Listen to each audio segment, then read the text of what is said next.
But you don't $5 is know. my offer. Alright, I'm recording. $5 is my offer.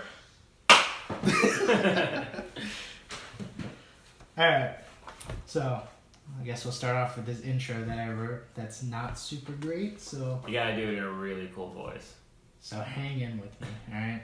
This isn't for anything in particular. This recording is just for me. I'm posting it on YouTube. This recording is just for me. But this one's for you too. That one. Both of them are going to be full. You're standing in a tunnel, nearly pitch black.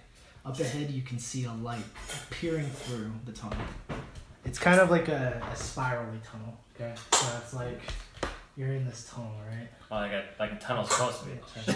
Yeah, and it kind of spirals this way, and it goes up. Oh, I see. You know what I mean? So it's a staircase. Yeah, and you can see a light kind of peering around the corner, but from where you are, it's mostly pitch black. Back here is another small room that you came through. Okay. As you're walking in through the room, you can hear the door behind you lock shut.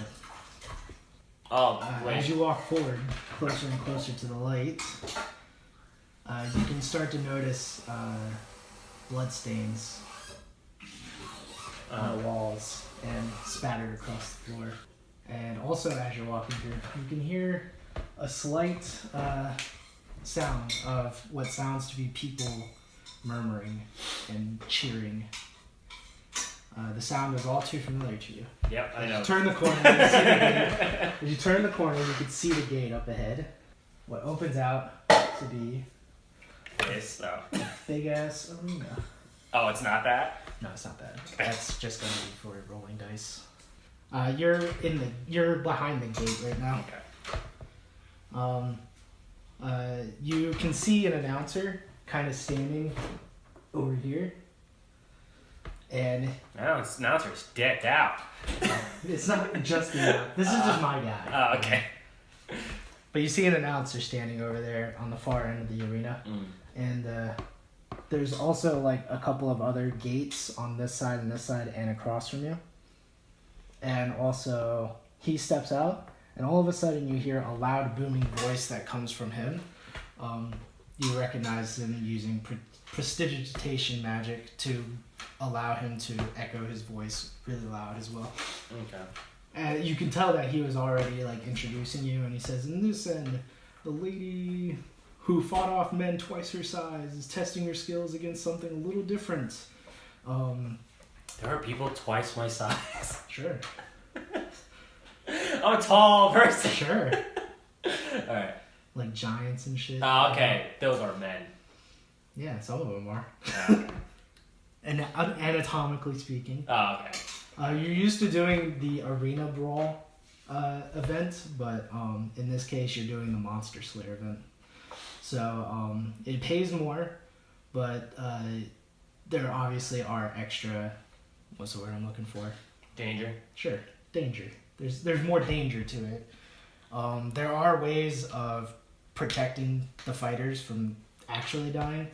So around the like immediate outskirts of the crowd, there are wizards that will stop a fight whenever they feel it is getting too hairy.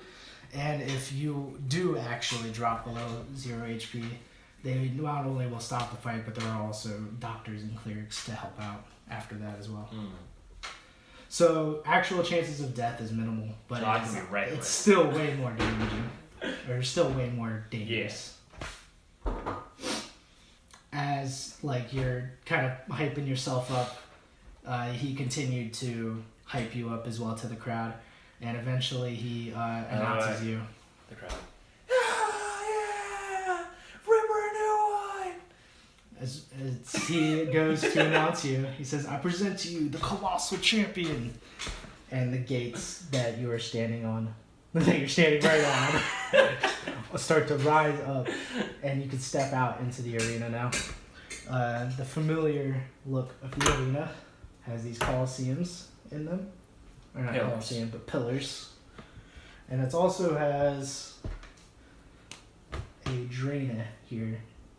For the blood. Yeah. Or, whatever they need to do. PD. So there's a drain in the center as well. And the drain, the bars are kind of wide, so you would know from your experience that walking over the drain would slow you down, as you have to watch your steps. Drain is considered rough terrain, so instead of 5 feet of movement when you're inside of it, it's 10 feet of movement. Okay. So you can stay near the center. It's a little more tricky to catch your footing. As he presents to you and the gates raise up, you step out and you can see a crowd of about 5,000 or so people cheering you on. As that happens, he greets you or gives you like a head nod, and he starts to step back, and he starts to announce the challenger. It is a fearsome monster that's people from all around fear. All around the area's fear. He describes a humanoid-esque sort of hyena-like creature with a simple set of armor and a spear in his hands. Actually, no, this one doesn't have a spear. This one has a spear, but the one you're fighting doesn't have a spear. Bummer. But he announces that you'll be facing up against the knoll. So he describes to you this knoll, and you can see a knoll kind of like getting ready, just getting kind of riled up on the other end of the arena. You are particularly, like, you haven't attended in this sort of combat, but you've seen other people do it. And you know that pretty much as soon as the gates go up, that knoll is going to be coming straight for you. So you go ahead and brandish your sword. I'll let you go ahead and take one action to see if you want to try and set something up beforehand. What? Like one of your boons or something like that, maybe. Okay, that makes more sense. And as he announces that the fight's about to go ahead and start, he walks back into this gate, and the gate shuts, so he will be protected. I'll do barrier. Okay. So It's level 3, so I have. and I'll do damaging. Well, you have to roll for it. Oh, do I? Okay. Yeah. So roll a d20 plus your creation. What is your creation? My creation is 3. So 12 plus d20. 3. No, that's not plus 3. You have to roll a d10 along with it. Oh, I see. Or no, not a d10. d8. Roll a d8 with it. Yes. No. No, that's not right. No. The fuck am I 8? You didn't pick up a d8. Oh. I thought I grabbed it all. Here's a d8. And that would be your I tried to play it off. I did a thing to do barrier, but then when I failed, I was like, I just rubbed my face instead. Alright. So, Right? The crowd- Did play it off? the crowd sees you attempt to do this, and they you play it off good and make I was swatting a fly on my face! a deception check. Okay. Is that just D20? What's your modifier? You should really write down the extra dice you roll on your modifiers. Oh, yeah. So the creation was a D8? Yeah. I have nothing in deception. Alright, so it's just straight d20 on that one. I rolled a 4. No, you don't play it off very clearly. Nobody really makes any remarks about it specifically, but you attempt to try and play it off as if you did nothing. But the crowd doesn't seem like impressed in any way or anything. Let's go ahead and roll for initiative. Someone in the crowd shouts, "Get good!" And I'm like, fuck off. Let's go ahead and roll for Alright. initiative. Let's do it. So initiative is going to be your agility modifier. Okay, which will be a D20 then. Oh god, I destroyed the killer. I got 2. Alright, so the knoll goes first. I'm sure by a hefty amount. The knoll, as its starting action, is going to go ahead and attempt to cast its war cry. And let's see if he does it. What do I have to roll? Oh, it's an auto success because I gave it a feat to mean auto success. So you see this knoll come through the door, and it's just gonna move up 10 feet for now. The door slams shut behind him, and the hyena, the knoll, the hyena-like creature, runs out and starts doing this strange howling type sound. I can't mimic a hyena because I don't know how to roll my R. Not gonna. So it does something like that. No, that's not it. But it does something like that. And all of a sudden you could see that it's able to move faster. So basically it casts haste on itself at level 1. Or, well, it's equivalent to level 1, which means it gets an extra 10 feet of movement.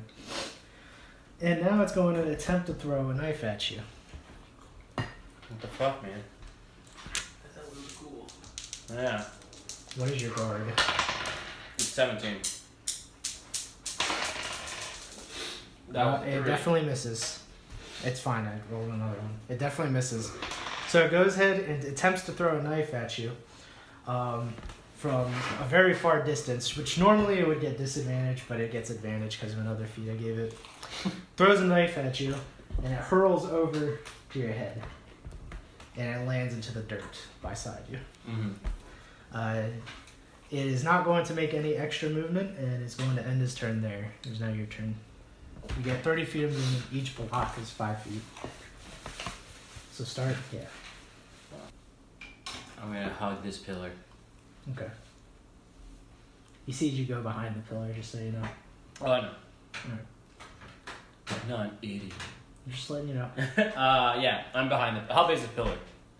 Is it the size of my it body? goes pretty high. It goes pretty tall. I mean, width-wise. It covers you 5 feet. Great. You're good there? Yeah. We'll just see you in this square specifically. Yeah. Okay. You are now considered in 3/4 cover, which means your guard and I think it's just your guard gets +5 to its AC right now. You're just gonna end your turn there?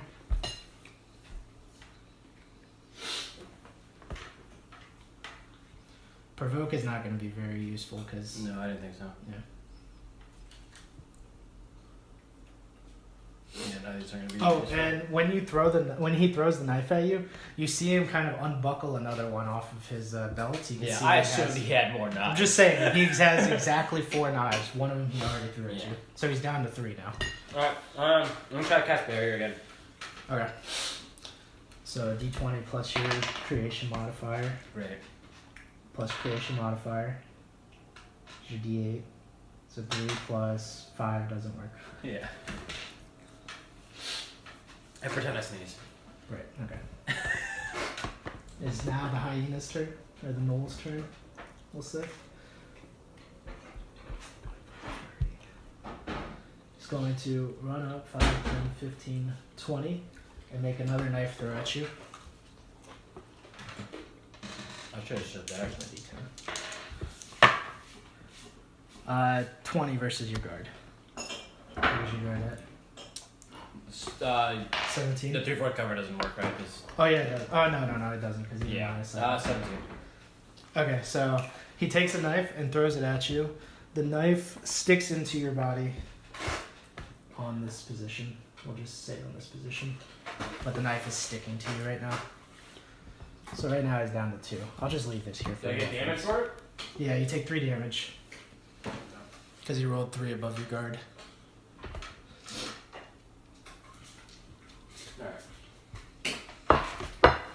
Let's see. He started here. No, he started here. So 5, 10, 15, 20. When he does that, he's going to rear back again for 25, 30, 35, 40. And that's his turn.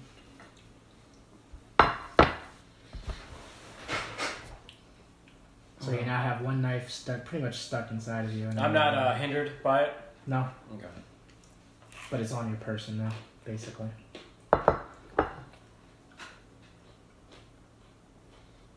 your turn.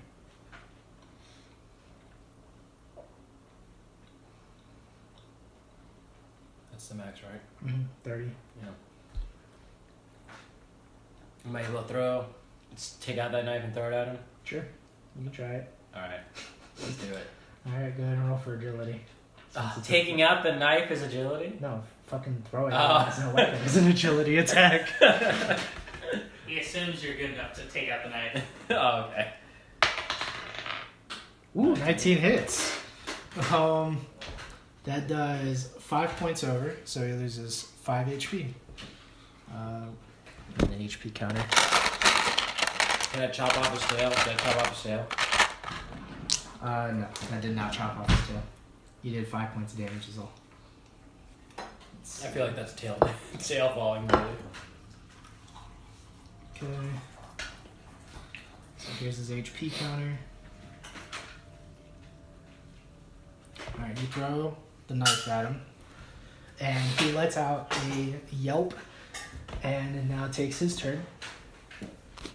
He does 5, 10, 15, 20, 25, 30, 35, 40. He's gonna make another throw at you. 5, 10, 15, 20. Nope, you're still out of range. So he still gets disadvantage 1.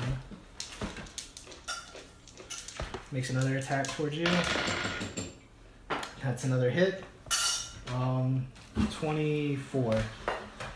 Your guard is 17, so you take 7 points of damage. That's a lot.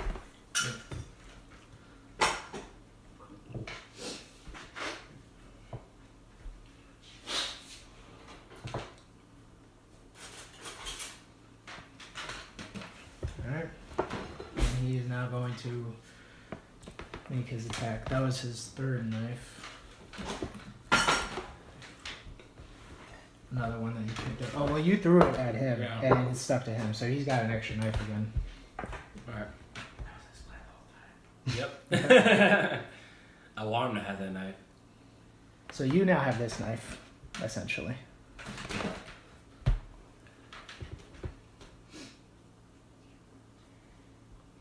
Oh, that's good. Alright. Now I'm right there in front of his dumb face.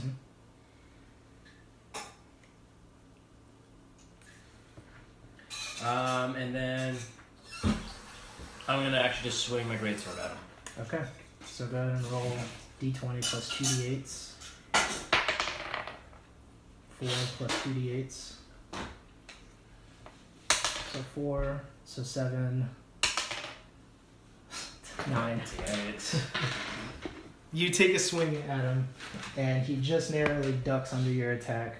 It is now his turn. He's going to first try and run this way and get away from you. He takes an opportunity attack, so you get to roll for another attack, or Bane. Actually, can you do a Bane on an opportunity attack? I don't know.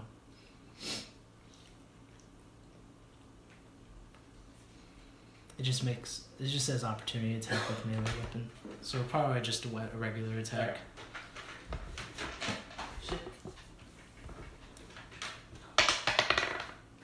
Wow, 1. Plus 2d8. 7.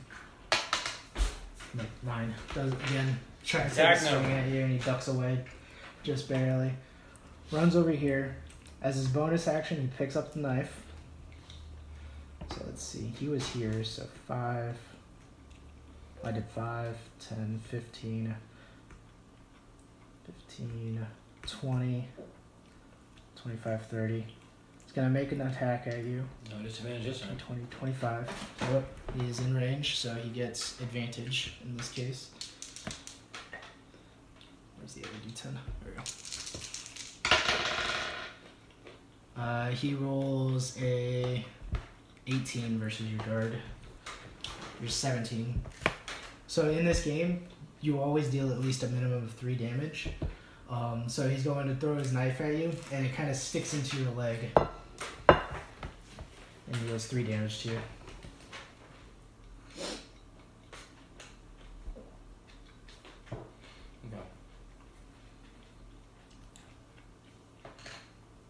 Okay. Oh, and because he used his bonus action to pick up the knife, his haste drops. So he's no longer hasting. Oh, because he lost concentration. Yeah. Okay. All right. So Oh, wait. Sorry. Okay. You didn't take your turn. That was like a a- double check something. Okay. One second. I'm gonna drink. Oh yeah, you can take one of each. So yeah, he picks up the knife and he's still able to sustain the boon. So he is still hasting. Can I have some apple juice? Sure. I'm gonna grab a slice while you figure out what you want to do.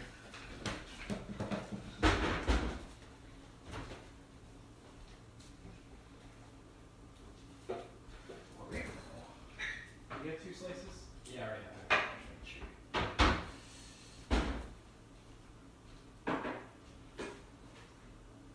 Making sure Matt's not stealing our food. it. Yeah. You worked hard to make that pizza. Yeah.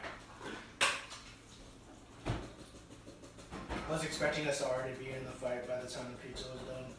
But we didn't even start the intro when the pizza was done. Or no, we did. 2 minutes of the intro. But that was just weird. What is it? It's probably some like pineapple or fucking passion fruit, some shit like that. Oh, it's not actually apple juice. It's probably some weird mixture of different fruits. Okay. Yeah, I don't know. I don't drink the juice that often, so. It has a cinnamon smell to it. It's really weird. Maybe But it's it apple just cider. has apple juice. Figure out what you want to do. You have Alright. 30 feet of movement and an action, and you can do any number of bonus actions. I should have printed you out a reference sheet, but I didn't. What counts as bonus actions? I guess what action would ask, can a boon be a bonus action? No, right? No. Okay. Sustaining a boon is a bonus action. Let's see. Alright.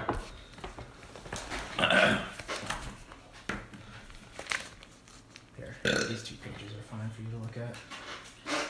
On this side. I'll You- see a picture. bonus actions, you can do one of each. Technically, the bonus actions are wrong because they're not written correctly. So you'll see in bonus side, where the bonus action is that?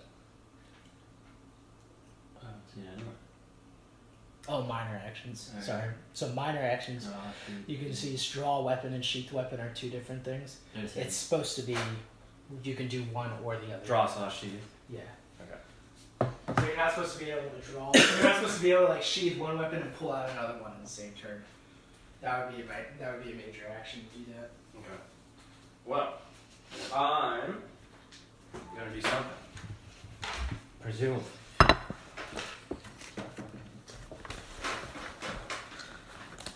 You're in range to run back up to him. Yeah.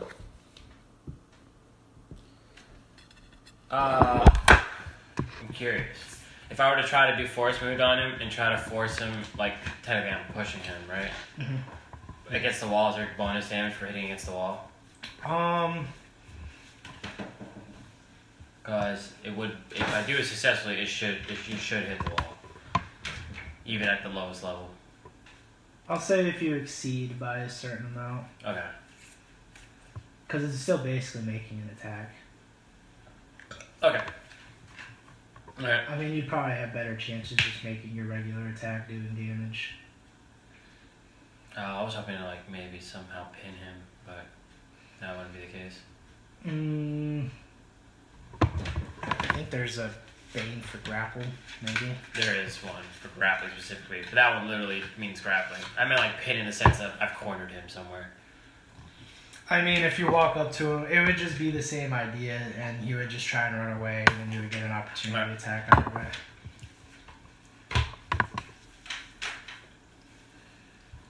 I'll have 2. He has 2 more knives left. I'll, No. Oh, yeah, he does have 2 more. yeah. He has 1 more he's willing to throw. That's what these counters are for. Okay. And if he misses, then it goes flying past you. Cause he's just gonna run away and keep hitting me is my issue. Alright, I'm gonna rush up to him then. Alright. I'm gonna do, knockdown. So, So you're gonna have to make a main attack since you're. What are the? Let me hold on a second. Let me look at what exactly your feat says again, because falls prone. No, your feat for your mastery or whatever that you picked up. Oh, martial focus or vicious? Martial focus, is that what it is? Yeah, it's called martial focus. Martial focus, open legend.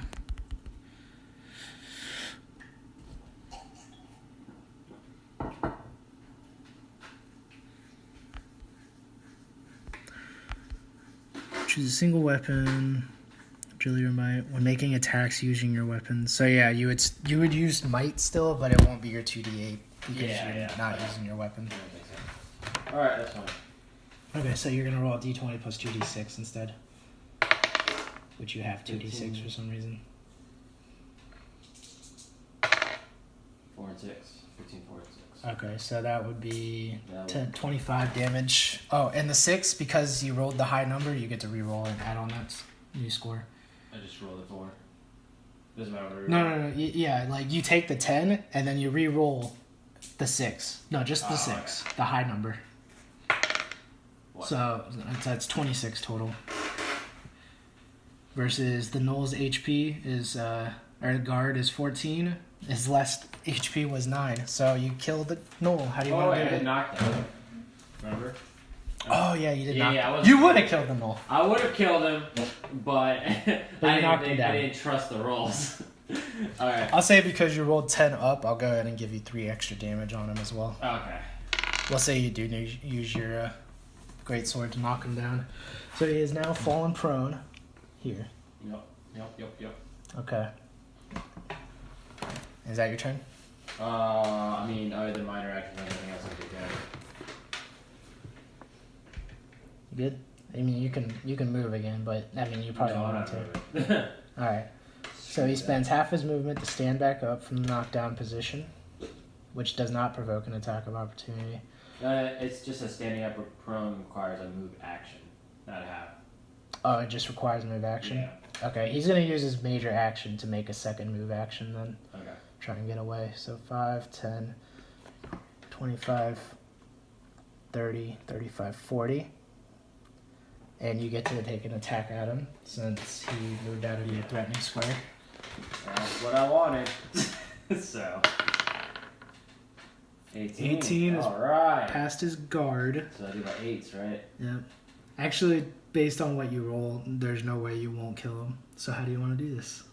Okay, so he tries to run away. He tries to run away, and Gets up. you catch him as he's running away.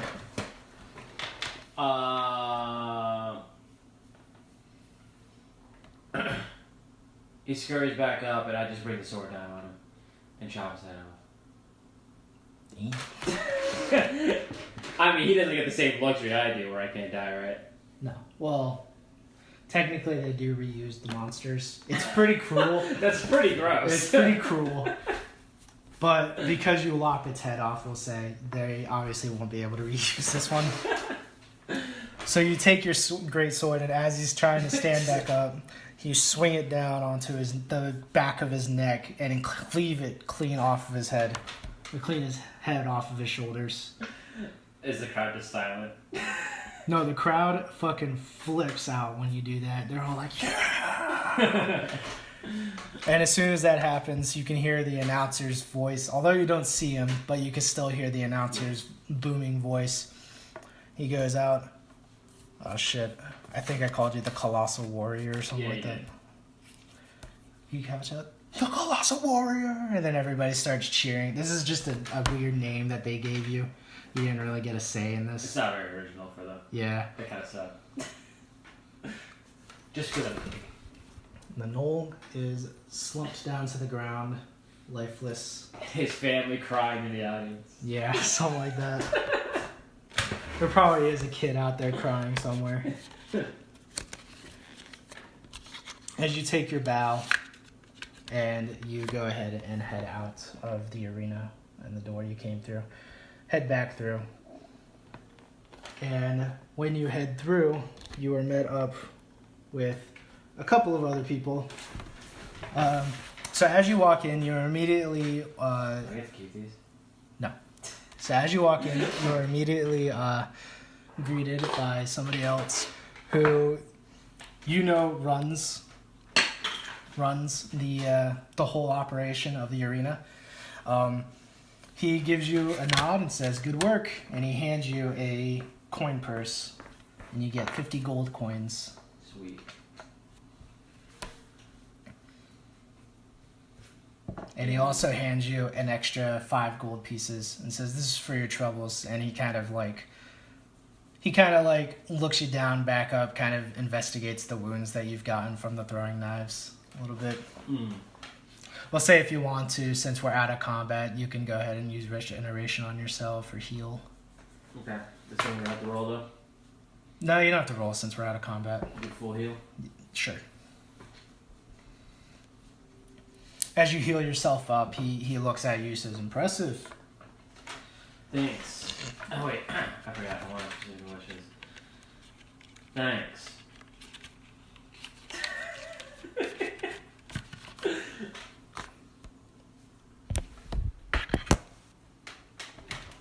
He kind of leans in closer to you and he says, "Since this is your first time and all, next time could you please try and leave something left of the monsters that, or the beasts that you ended up I'm fighting?" sorry, it wasn't my intention to lop his head off. I just got carried away.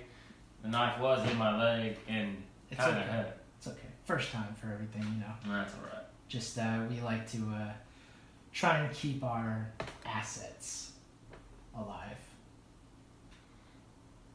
Yeah. Yeah. I mean, In I ain't quotations. gonna make judgments on your practices. I just made coin, so you do what you have to do. He kind of he steps back and he gives you a nod and then he starts to step away. As you look around, it's kind of like a guild setting.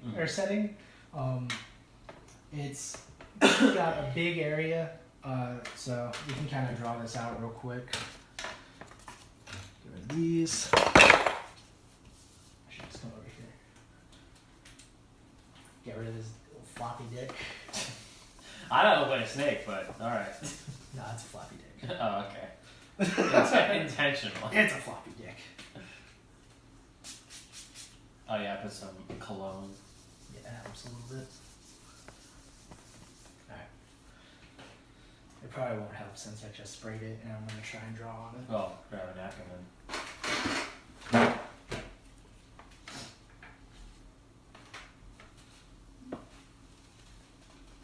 Oh, let's rock everything. Fine. There's the door you walk through. And you kind of walk into this big room, which has a smaller hallway off to the end. And in this room, this is kind of like a really big training area. The guy that you just talked to walked out this way. You got like weapon racks over here and just an area for you to fight some dummies and stuff like that. And you got a couple of other people kind of sparring with each other over here. And as soon as you finish, you can see one of your buddies, Neo. He kind of started with the arena around the same time you did. So he started off like just a couple of weeks earlier than you did. So both of you are essentially the new guys to everybody else. Novus Homo. Hmm? That's just a name for new people. Novus Homo. Sure. I don't know nothing about that. But basically, like, you two are the new guys to everybody else that's here. So you two kind of, like, formed a small bond with each other because he kind of showed you the ropes as when he came through here. He was basically going through hell, so. So he comes up and greets you, and he says, "That was one hell of a fight. I saw you through the windows, and you know that the arena has like small window, like barred windows where people from down low can watch." Yeah, I felt like that knoll had me for a second. I really did flinch, but got him in the end. Neo, I just realized something. You look a lot like the announcer. Are you guys related? No, we're not related. Alright, it's just Just, you know, the god from above is really cheap and only buys 2 minis.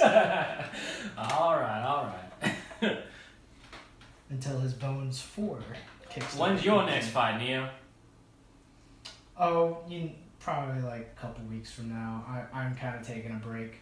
You know that one of the rules to the arena is that they don't want to like keep using the same fighters over and over again, because then what's the point of coming back every week? Yeah. So they kind of spread out every fight between a few months. It's a good way to draw in a crowd and keep bringing in new, fresh faces, while at the same time like drawing in the same crowd all the time. Okay. So you would know that your next fight probably won't be available for another week or two, at the very, very earliest. I'm gonna have to find something to get money. This coin I got today ain't gonna last me till the next fight. How much did you make? I only made 55 gold. He nods and he says, it's not too bad. I fought a couple of giant spiders and they only paid me 40 gold for it, so. I feel like they cheap on you, you know? I fought a single knoll. Yeah, but that knoll had some sort of black magic that was allowed it to run faster. That was weird. What was that noise he made? It was like Yeah, it was weird. You really just love ruining audio, don't you? Exactly. Well, since you're looking for extra money, I actually had something for you. Well, damn, give it to me. Well, here. not necessarily for you specifically, but, you know, I just realized I kind of picked up your southern draw. But, It's infectious. I got the, it's alright. he kind of laughs it off and goes, well, he pulls up his map, which I can get for us. Says, there's people that I met a while back. Friendly folk.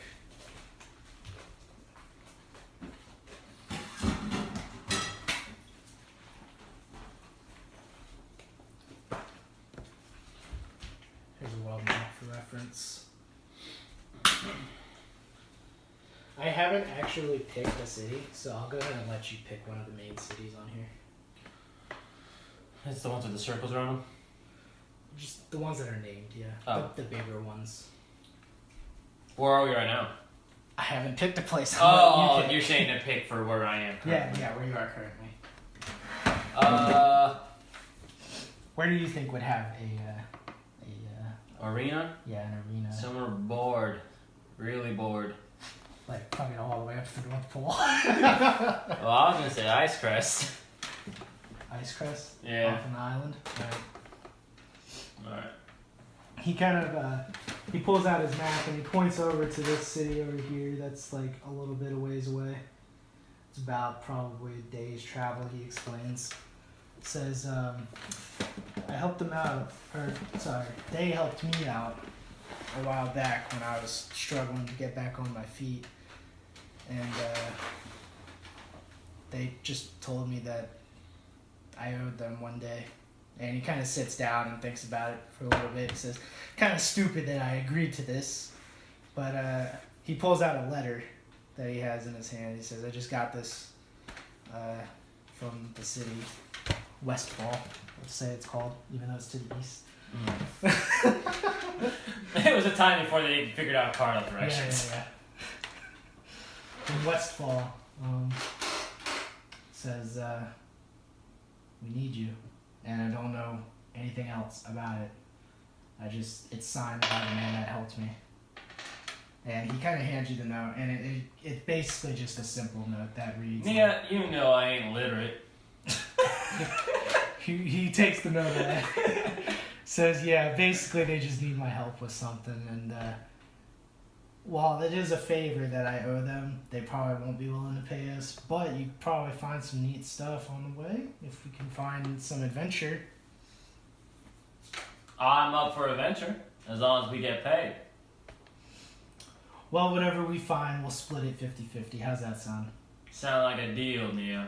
Alright, he goes to shake your hand. And he gets up from his stool. Yeah, you have soft hands.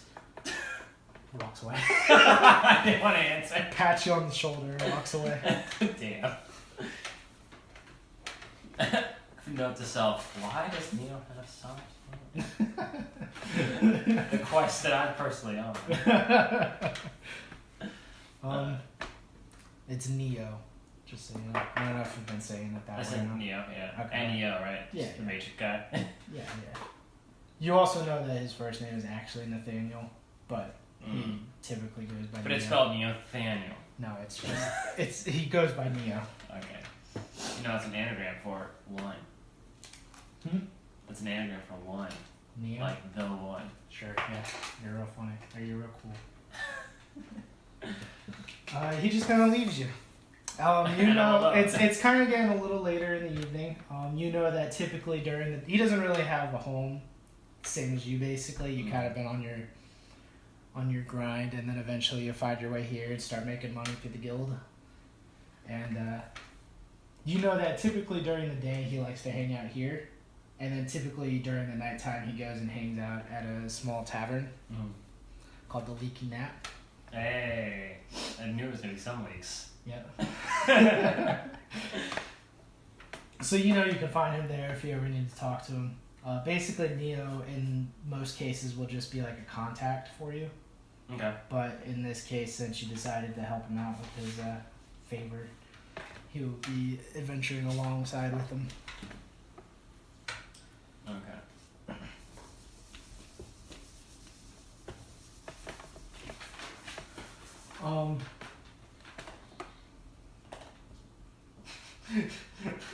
Neo comes running back into the room. He's like, "Oh yeah, by the way, we're leaving tomorrow morning." And then he runs away again before you can. Wait, that's so fast! Damn, that Neo's quick. Well, you know where to find him, so Yeah. if you need to talk to him before then, you can. But I would say at this point, probably first thing on your mind is to go ahead and go shopping for traveling provisions and stuff like that. Do you have a thing of equipment or no? Yeah, I should. I have Explorer's Pack. Okay, you have an Explorer's Pack? Yeah. I don't know what that means, so we're gonna have to write some things down. But for the most part, I'm basically just worried about like how many. They had quite a few rations. Yeah, rations. Yeah. That's what it was. I think I had like 10. Yeah, we'll go with 10 rations. That's like the main thing I want to know right now. We'll say, you know what? I did invent a thing where we'll just keep the 10 rations for now. And just add depending on his needs. Yeah. Okay. But I know, like I had like a flint, you know, like obvious shit. So yeah, basically one time I forget what I called it. It was like the fucking like bag of holding or something. Not an actual. Oh, you bag took of the holding. system that fucking Blades in the Dark has. Yeah. So it was like we'll do Explorer's Pack and you get 5 uses. Yep. And basically anytime you need something in a pinch, you can pull it out. So I've got 4 left. Well, no, we'll say rations don't count. Oh, okay. So you get 5 uses of Explorer's Pack, and pretty much any time you need something in a pinch that would make a little bit of sense, we can do that. Okay. So we'll say you went shopping for that, in quotations, and then anything else you want to do for the evening? Anything else you might want to go shopping for specifically? With 135 gold. I do have shops in here as well. If you want to quickly look through these. I skipped straight to that page. So there's like a whole bunch of pages, but you can look through all the different shops that are there, and then they'll tell you what they have.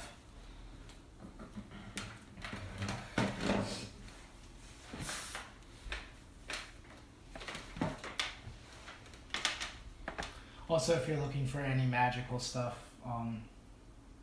you pretty much always just gonna go to a wizard shop, and they typically have magical type equipment.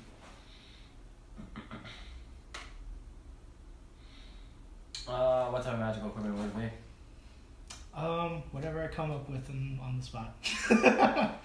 But it's usually magically enchanted regular equipment. So Okay. like, you know, if you want to get a new sword, it would be like a sword, but it does extra stuff. Would there be anything that would increase my chances to actually land my boons? Could. Alright. There could be something. I am pretty disappointed how many times I failed, so I will go over there for that. to see if I can find that. Okay, you go ahead and find a shop called the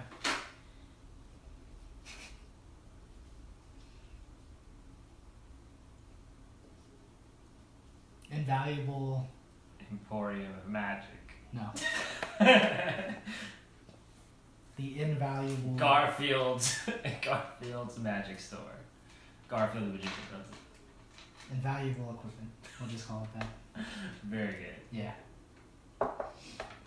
Alright. And you walk in. You know this. You've been in the area before. You recognize this as being the magic shop to go to. Mm-hmm. And as you walk in, you are face to face with a creature who is kind of like it's almost like a cow in a sense. Uh-huh. They're called, you would know this, they're called furbolgs. They're indigenous to Icecrest. Okay. So they're called furbolgs, and there's a whole bunch of different like varieties of them. They're just animal people. Kind of, essentially. Okay. But basically, this guy is like, he's really tall. He's like 7 feet tall, which we should probably establish exactly how tall you are. I thought we did that already.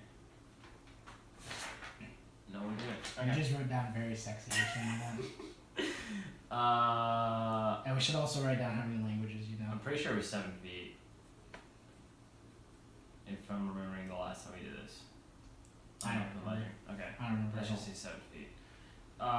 And then For languages, you know, what's your learning skill? 0? yeah.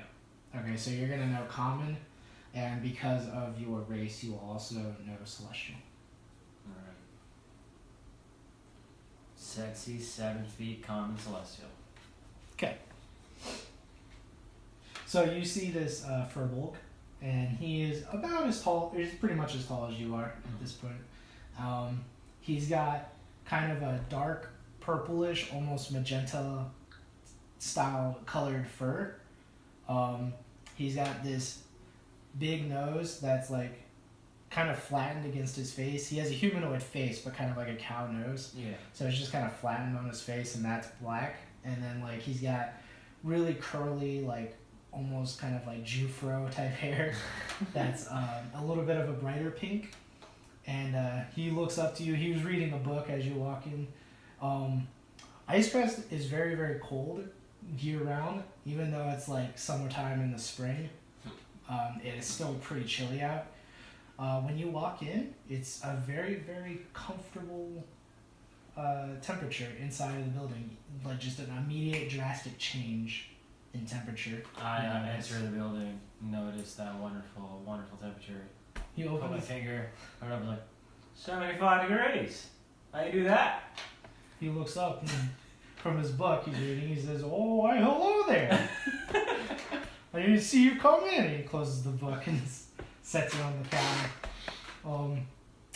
How do we keep up the 75 degrees, you ask? Well, we have quite a few amazing enchanters working in this building. How may I help you?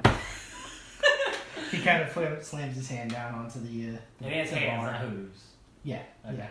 For the most part, he's humanoid. Okay. It's just a few features, almost cow-like. Yeah. Yeah. It's like a kid smashed to a human and a cow together. Right? Sure, Cow dick, right? sure. I was a little hesitant on that one. Okay. Did you see the arena performance today? I can't say I have. And by the way, I appreciate your presence here, but I just gotta say you are terribly filthy. And he just waves his hand over you.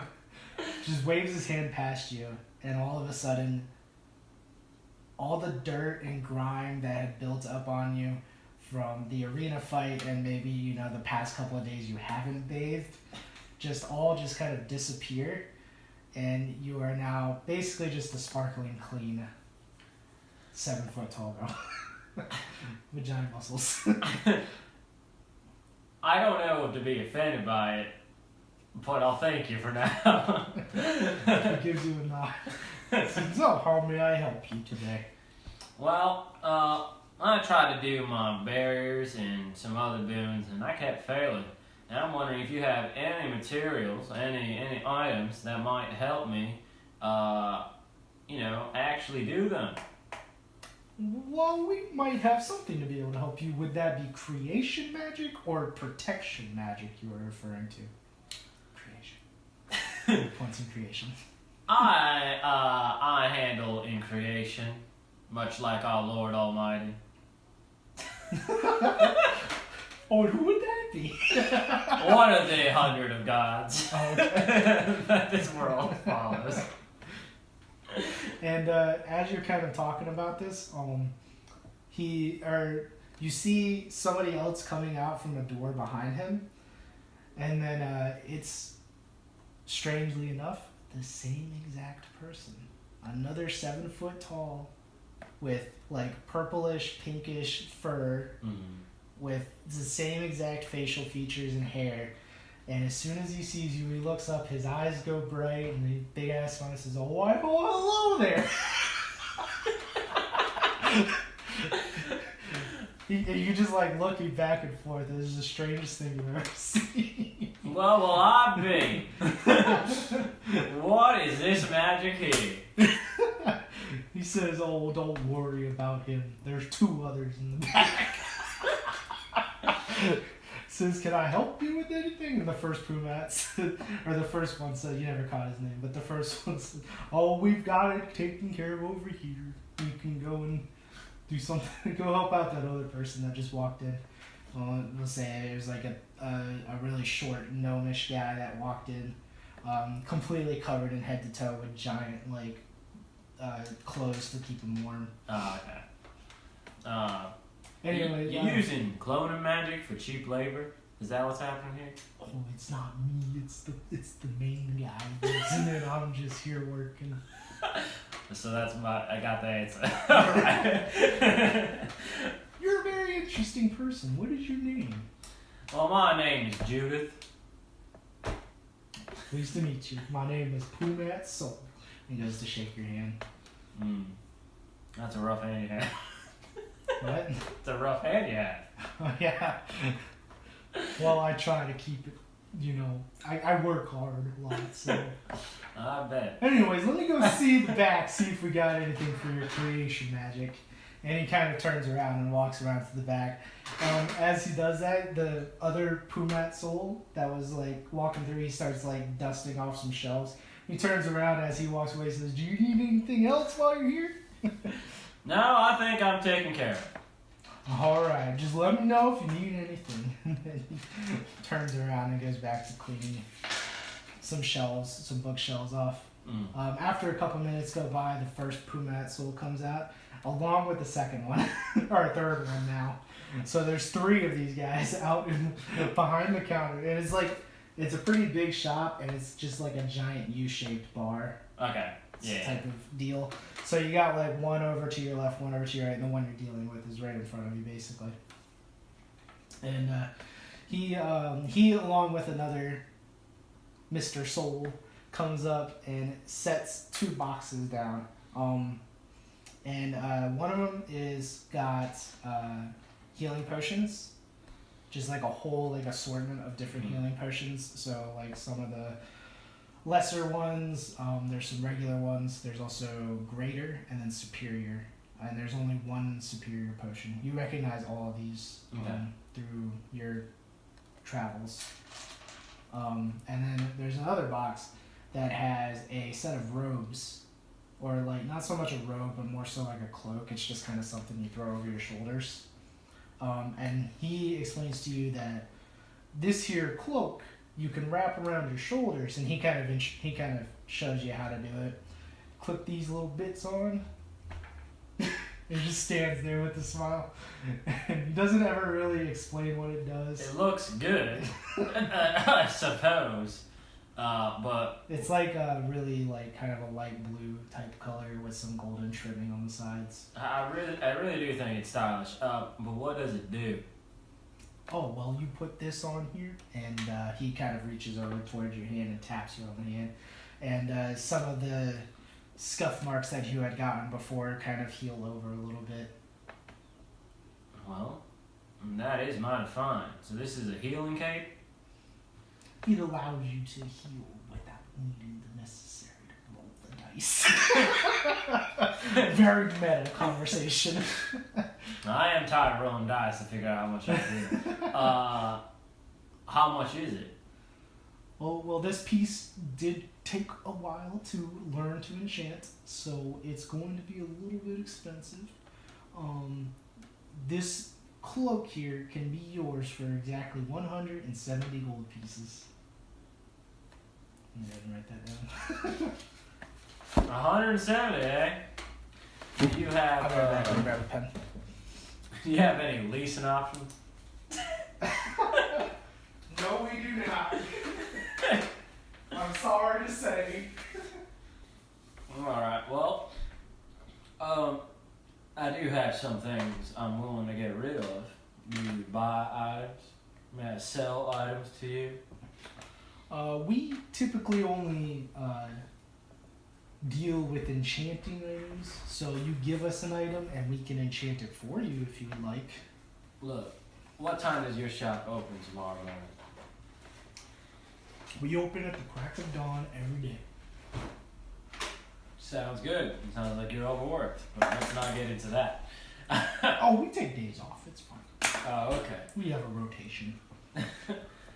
Well then.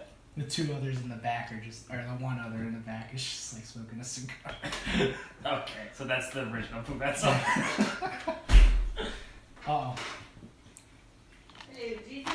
Hello there. How are you? Jesus is in the house. Yeah. All right. Well, I'm gonna go consort with my friend and see if I can get a loan, and I'll be back tomorrow morning. Well, we'll be here if you come in time. Oh, it'll be in time. I guarantee. All right. It was nice to meet you, Judith. And you guys shake your hand again. It was nice to meet all of you. They give you a salute back. They all give you a goodbye. They know I'm still in there? Yes, he is. I know that's a no. You better not buy that fucking cake. It's mine. Stand back up. Roll an intimidation check. Which I think I do have something for that. Probably not. Shit. Is there even intimidation? Presents. It's presents, isn't it? I think presents has to do with that. Because I have. It says like giving a speech, sing a song, inspire an army. Oh, exert your force of personality. Yeah. Yeah. So go ahead and roll for that. What are your points? It's a 2. So 1d8. No, 1d6 adding. 1d6. So 7 plus a d6. So 12. So you mark a giant presence. So he like looks at you kind of in a little bit of fear. Kind of almost scare him away from even wanting to make any purchases at all. But you get up and you walk away. You get the you think you get the point across. All right, that's what I thought. Oh god. You walk out. It's at noon. You step out of the invaluable something. I forget what I called it. Invaluable equipment. Yeah, something like that. Invaluable equipment. And you go to look for Neo right now? Yeah. Is that what you wanted to do? Yeah. Alright, so you know that he enjoys hanging out at the Leaky Tap during the evening time. So you go and head there. And you can see him already getting like an early start on his drinks. And he's like hanging out at the bar with a couple of other people. Don't really recognize them. But you can see that he's sitting there drinking with a dwarf who is got like really scruffy beard, like chin and like mustache, and then like really giant mutton chop type sideburns, and then another girl who he seems to be kind of flirting with a little bit, and she is like an elven girl with really like deep red hair that goes like far down to her lower back, and she's got a pair of glasses on that I'm not sure whether or not they're for looks or if they're for use. But yeah. And the night is still pretty young, so it's not a super full bar. So you can make your way over to him pretty easily. Yep, I walked through. Alright. And as you're walking up, you can just hear him shouting out, "Another round of drinks for my friends." He's just spending money now. Yeah, pretty much. God damn it, Neo. Alright, well. Hey, am I included in those drinks? He turns around and looks at you. "Judith! Sit down!" And then he pulls up a stool for you. And then he bangs on the counter. And then you see 4 drinks coming up. And he pays for yours as well. You're blowing out a lot of gold, Neo. You got a jackpot or something? "This is chump change, my friend Judith. We just won. We just won the arena." We win the arena quite often, Neo. Look, since you're willing to throw some money around, now lean in close that way you can hear. There's something at the invaluable equipment store full of a bunch of clone weirdos. I think there's slave labor going on. Either way. They seem cool to me. There's a cape I want that'd be good for us in our mission. You know, I'm thinking you give me a loan of A cape? a cape that heals me. It heals you. I mean, the wearer. Yeah. Roll a persuasion check.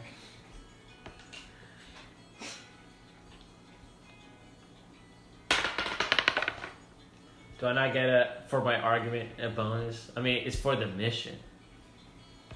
Oh my He's drunk. god. 11. He should be more easily persuaded. He's throwing money out. Yeah, but you're going to be asking for a lot of money. So, compared to what he's thrown away already. Alright, well, I rolled an 11. He leans back and thinks about it for a minute. Says, how much do you want to say you ask him for? Huh? How much do you want to ask him for specifically? It was 180 something, right? It was 170. 170. So, I just need 4 to go. He scratched his back and said, 40 gold is a lot of money, Judith. I don't know if I could just loan you 40 gold. What about the next jackpot we hit on the way there? I give you 70-30. You said 50-50 split for shit that we find. So you're going to give me 70% of what we find? Yeah. Roll.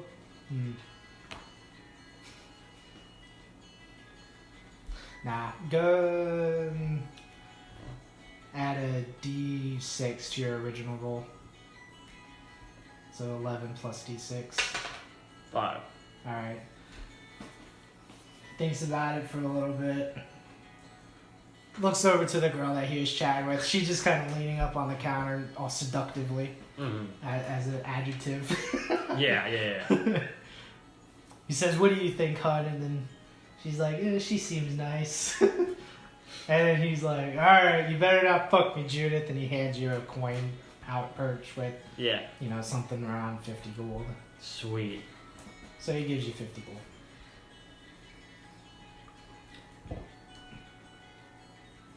$85. Alright. Who's this bitch? No, saying seductively? Or leading seductively? Are you asking me or him? Is that the red-haired girl you were talking about? Yeah. Oh, okay. I was trying to figure that out. But now I go lean in. Who's the redhead? Jesus, sweet thing I picked up on the way here. Please don't fuck me on this one. I'm so lonely.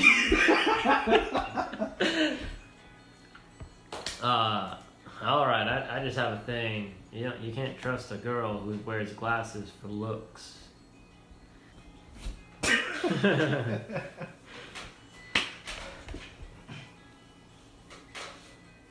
Go and roll a persuasion check, see if he will listen to your advice. Yeah. 10. Yeah, It was a far shot. He's so drunk he's thinking with his dick at this point. Yeah.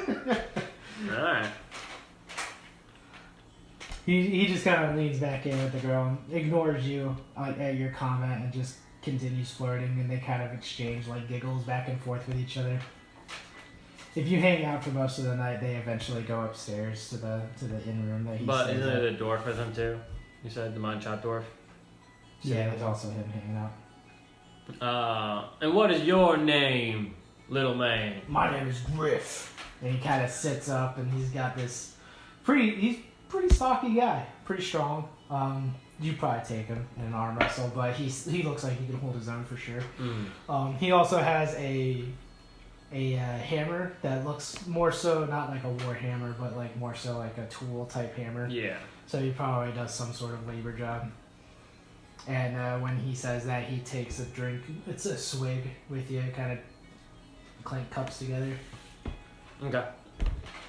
All right, I like you. Are you coming with us on our mission, Griff? He kind of like takes his hand and rubs it over his mouth after he's foaming from the mouth and from the mouth, foaming from his beer. He says, "Nah, I got work to do tomorrow." And he kind of goes back to like just hanging out and drinking. He doesn't seem to be a very worthy fellow. Well, I just lean back and sip the rest of my beer. Okay. Most of the night passes. The crowd gets bigger and bigger. One thing that seems kind of interesting is there is, for some reason, somebody decided to start a drinking competition. Whether or not you want to partake in that is up to you. But it seems like they're doing a contest where they get two people sitting across from each other, and they have to keep drinking shots until the other person either barfs or passes out. But you have to pay for your own drinks. It's all like pride on the line type of thing. Not really a competition, so to say. Look, Judith is a tough gal, but she doesn't participate in tomfoolery. Right, yeah. So, you go ahead and most of the night passes by. As time goes on, you get more and more tired. I take it you go to bed. Yep. And you wake up Is the bed big enough for me? You know what? You've been around these parts for a while. We'll go ahead and say that they like to, or they accommodate for you. Sweet. Basically, get your own bed. Okay. Wake up the next morning, and you go downstairs, and you can see Neo, and it looks like he's kind of recovering from a hangover. He's like eating a whole bunch of bread and drinking a bunch of water, and he's got like some potatoes that he's eating with his food. Head downstairs. Oh yeah, I made it sound like I was already downstairs. Oh, I'm just saying you see him as you're coming out. Oh, okay. Yeah. I head down there. Okay. He sees you coming up and he waves you over. Okay. Just in front of him. Alright.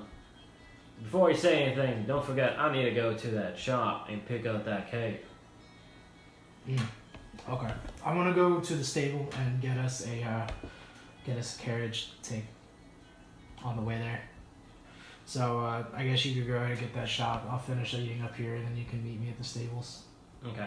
Should we even bother with exchange? Or just go over there and spend it? Unless you want to, I mean, you can do whatever you want. You could try and persuade him to a lower price if possible, but it's on you. Yeah. Alright. So, you head over to the shop, you exchange the 170 gold, so go ahead and mark that off. Down to 15, baby. And you now have a cloak of healing. And as a note, go ahead and write down heal auto casts. So now you'll be able to, whenever you cast heal, you'll be able to immediately heal at your highest level. Oh yeah? Okay, I was gonna say, because it does maybe, well, where am I on heal? Your creation 4, so. So I got level 5. I was gonna say like, You have whatever 4 or something like that. Are you creation 5 or 4? oh, I'm creation 3. So why do I Creation have... 3, so you get max power level is 3. Okay. I marked it wrong then. 26. Never mind. You can keep the cape that way. Because I thought it was higher. It was like, well, just in case it's broken, we could just make it where I roll, but I'm guaranteed a level 1 even if it's lower. Well, it auto casts, so when you heal, you automatically heal at the highest level you have. Alright, sounds good to me. So for you, that would be 1d6. Yep. Okay. Also remember that if you do roll a 6, they explode, so you have a chance to heal more than that still. But yeah, that's what the cloak does. Okay. Cross that off. Alright. You meet up with Neo at the stables.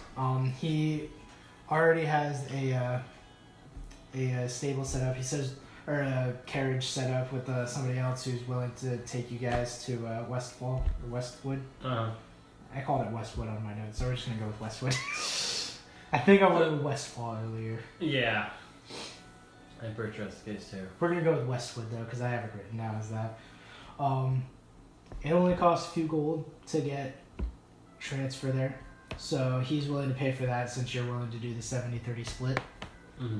So he pays for that as well. It's only a few gold on his part anyways. So you guys are traveling down. At this point, I'd like you to go ahead and make a perception check on your way there. And I'm going to make one for him as well. Alright, I have a 2, so what is that, 1d6? Yes. So 8 plus 7 is 13, plus 13 is 26 on his part. 18 altogether. Yours is 18? Okay. So you both, as you guys are going down the road, you guys are both having idle chit-chat. At one point, you hear a shrieking coming from somebody else off the road. The driver doesn't seem to hear it. So you two both, like, once you hear the shrieking, you notice that, like, it's kind of coming from behind you and two are sitting across from each other, looking at each other. So when, like, you hear it, and you could tell he hears it because he, like, looks over at that moment. Mm-hmm. And then you look over, and there's kind of, like, it's not really so much of a hill over the road, but there is, like, shrubbery and some trees in the way, so you can't really see what was doing the shrieking sound, but you both seem to have heard a shriek. Neo's like, did you hear that? I sure... Give me a second, Neo. I had a late night. I sure did. Think we should go check it out? Can I figure out, like, the idea of distance? What was your perception roll? It was 18. We'll say, because Neo rolled a 26, you ask him how far out you think, or he thinks it is, because you can't tell yourself. But he said, I don't know, it sounds like maybe a couple 100 yards away. It was a really loud shriek, but it was super distant. So that's like his best guess. Yeah, let's go take a look. Okay. What direction do you think it came from? I think it came from behind you. Alright, let's go. Okay. You guys go ahead and run into the woods. And as you guys are running through the woods, you hear definitely more shrieking coming from the same source. It sounds like from that far away of a distance, you could only hear one person, but now it sounds like you're hearing multiple voices all like screaming and shouting for help. By the way, at this point, like this is like a few hours into the travel. You're about halfway or so to the city that you guys are headed towards. So as you're running through the woods, you can hear the shrieking becoming more and more present, and you're able to pinpoint where it's coming from. And eventually, you and Neo run up to around this area. Go ahead and lay out some trees. Those are some sick trees. Oh yeah, boy. Little Polly. Just the way I like it. Go ahead and throw a rock down. And we'll throw another tree here.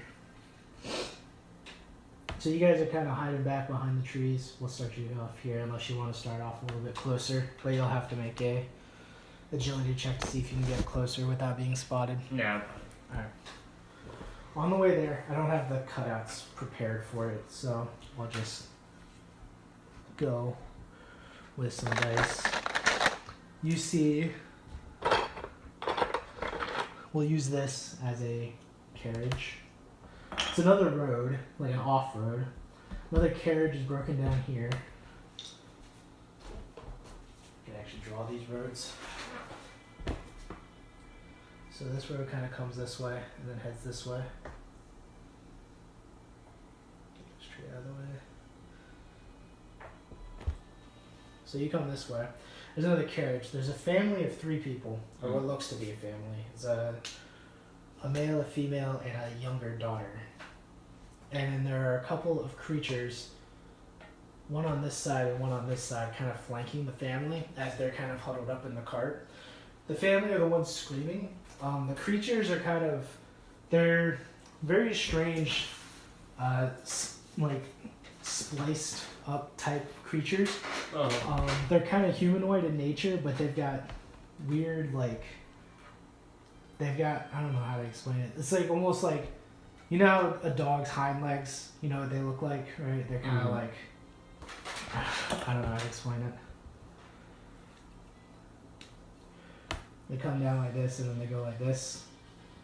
So that's like a dog's hind leg. Yeah, I know what you're talking Something like that, right? Yeah. So it's got the same type of legs,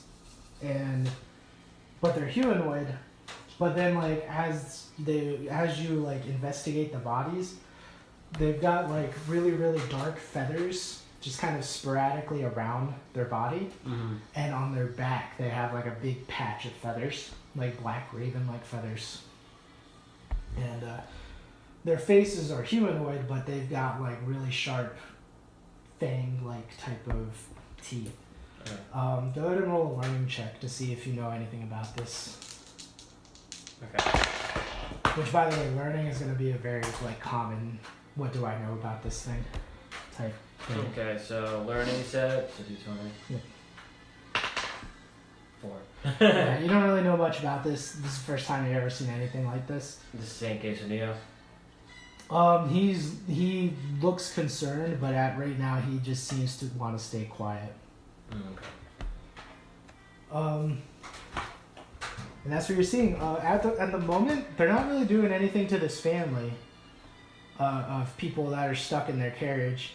Instead, it's more so just kind of like they're taunting them and like making occasional swipes at them, but they're not like jumping into the cart trying to kill them right now.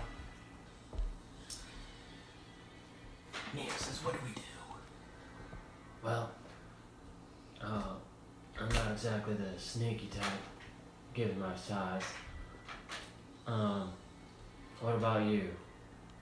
You think you can get over there and get behind the one on the right? I can try. I can't guarantee I'll be able to get over there. Best we can do. They catch you, I'll rush the one on the left. He nods and he starts to try and sneak away to the right without being seen. He kind of does this, and then he's gonna try and sneak this way to get here, behind this rock where they can't see him.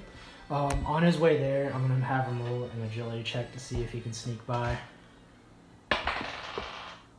No. He's trying to sneak by, and he steps on a couple branches. And you can see both of these creatures looking directly at him as he runs by, and he kind of hides behind. At this point, both of the creatures kind of start to veer away a little bit from him. They don't seem to notice you yet, but they both start to like walk away from him as they see him approaching. But they're still doing the same kind of taunting tactics against him as well, but they're not actively going towards him either. Oh. As a heads up, I put on that cape. Yeah. Okay. Alright, so they're distracted, so I will sneak around from here to here to here to here. Okay. Go ahead and make a roll from here to here. And when you do that, I'll give you advantage since I already just got him. Roll another d20 and take the higher. 10. So yeah, it's fine. You make it over here without being spotted. At one point you accidentally like brush up against the tree, and you see one of them kind of look this way, but then immediately shift their attention back over here. Okay. And Neo just kind of slowly starts to move forward towards them, and as he does that, they both back up slowly. What's the distance for something like a barrier? Well, I'll just make a perception check real quick. Okay.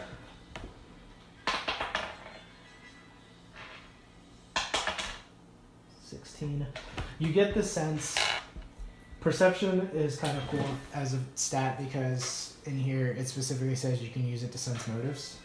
Okay. So when you see them backing up, you definitely get the sense they're not really looking for a fight, but you don't really know what it is that they're doing there.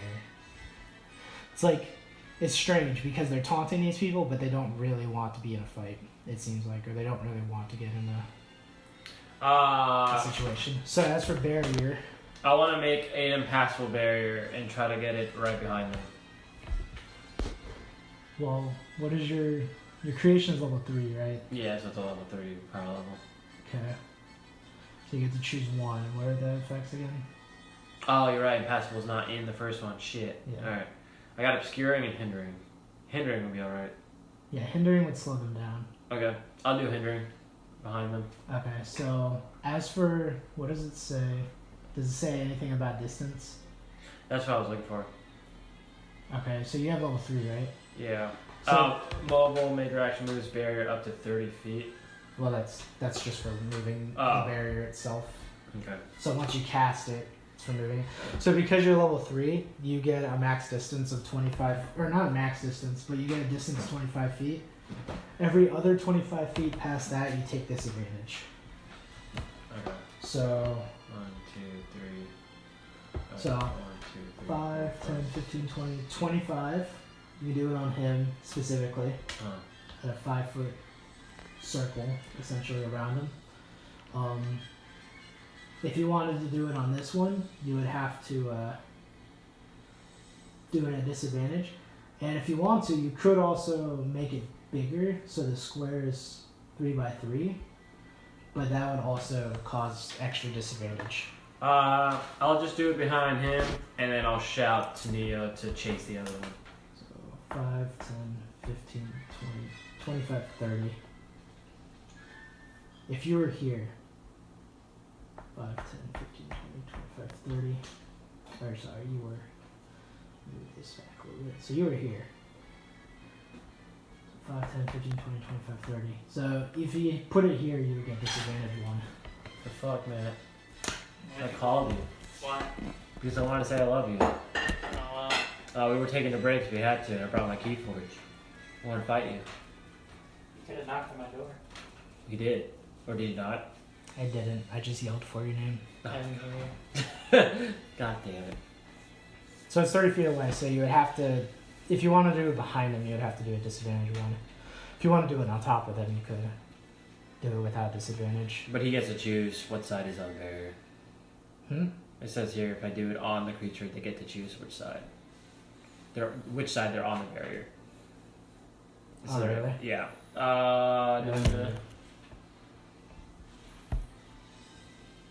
Well, it said it for impassable. So I guess hindering's not the case, because hindering is something just to hold. Oh, you it have up. to use multi-targeting.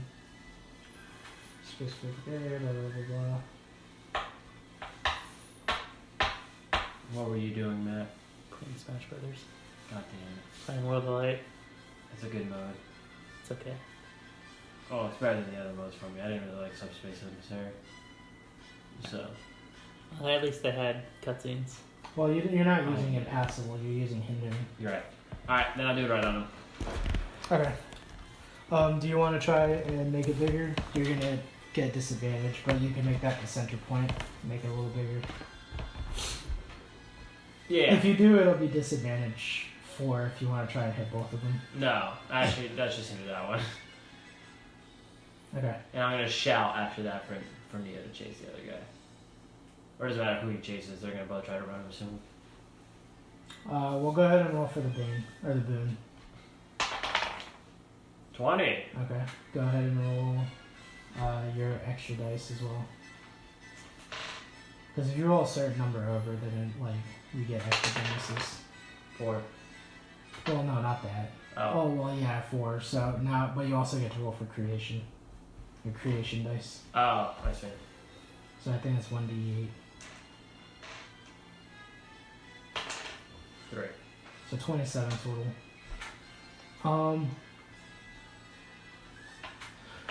I'll go ahead and say you can place it anywhere you want to by him at a 5 foot away from him. And I'll allow that. Or if you want, you can keep it on top of him, but it won't have any extra effects. I'll do it right behind him. Okay. So you do that, and then you yell for Neo. Yeah, that's all. Neo, go! Alright. I got a country twang. Go ahead and just roll. Is that what that was? Country Go ahead and twang. roll a d20 real quick, just to What see your country? initiative order. Michigan. 4. You idiot. Michigan's not a country. It's a school. Okay. Damn it. So can you change that to a 1 real quick, and then change that to a 2. Okay. Just so I know which one goes first and second. So Neo goes first. So he's gonna run forward. 5, 7, 15 up to this guy. And you didn't give him any specific orders. You just told him to go after him. So Yeah. he's just gonna swing his sword at him. Oh, jeez. That's a d10. That's a 14 versus their guard, which is pretty high because they're very agile. So he swings his sword at him, and it ends up missing.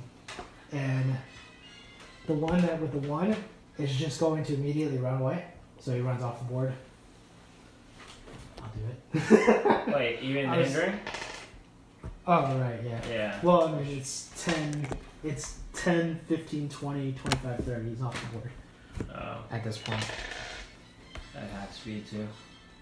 Well, it's just that one square is half speed. Oh, I see. And then it is now you and that one go at the same time. So if you want to do something first, you can go ahead and do that. Gosh darn it! That's what she said. Is that it? No, that's not it. Alright, well, I'm just gonna run. 6. I can do an extra move if I waste my main action, right? Yeah, if you can do an extra movement, but it uses your major act. Okay. Then I will be behind. Alright, you're gonna move behind him. Yeah. Okay. And I'm gonna say, Neo, we just need to capture them. They didn't do a damn thing yet. I think you're just gonna kill them. Well, you should have told me. I'm sorry. Alright, it's now the Raven's turn, the Splice Raven. And it's going to attempt to run away from both of you. First taking an attack of opportunity from Neo, then taking an attack of opportunity from you. Which would be grabbing, I guess, or something of some sort. Well, it specifically says attacks, so I mean, opportunity attacks are attacks. I can't just dive and try to grab him. With an opportunity attack? No. I can knock that. No, It he has to said be an attack. It says attack. I mean, that just means the type of thing you'll be doing. Agility versus guard. God damn it. Well, yeah, guard is not. Just because it's against guard doesn't mean it's an attack. Alright. Well then. You don't have to swing at it if you don't want to. It's just he's going to. I'll do it right now. Prove his point. He misses. He takes another swing at it, takes a stab at it, and it veers back and kind of hisses at him, and then it tries to run away past you as well.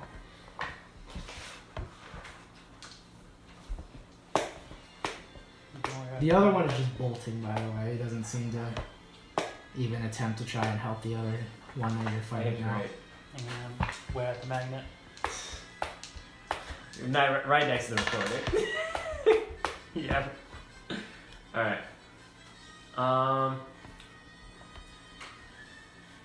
Yeah, I guess I'm just gonna let him go. Okay. He's off the board now. That means they're gone forever, even though they're in my sight. Yeah, yeah. Well, I mean, they're not gone for. You can continue chasing after him if you want to. Yeah. You do? Yeah. No? The people are there, right? Yeah, they're it's not held an issue. inside of the carriage still. Alright. You swung at him, and he ran away when I told you not to attack. You didn't say anything. You just said stop them. Or go to them or something like that. You said run at them. I ran afterwards. Either way, it doesn't matter. Folks, how are you? The girl the younger girl in there seems like deathly scared. The husband and wife that are in there greatly appreciate your help and also thank Neo's bravery on trying to kill the I forget what I called him already. Oh, something snake, something Raven. Raven, there we go. What? Raven something. Raven. I think I called him a Raven Hag. No, definitely didn't hear the word hag. Okay. Raven Splice. That's There what we it go. was. God damn it, Matt! You're ruining this recording for you two. There's a bug. It's freaking me out. All right. I don't know what we would have done if they had actually attacked us. Well, they didn't. Did they break your carriage, or was it? No, we were trying to fix the wheel, and they snuck up on us, and they started attacking us. Or well, I guess they didn't actually attack us. You can see he's like really flustered by the whole situation. It's fine. We'll chase them off. Don't worry about it. At which point, you also hear a strange like.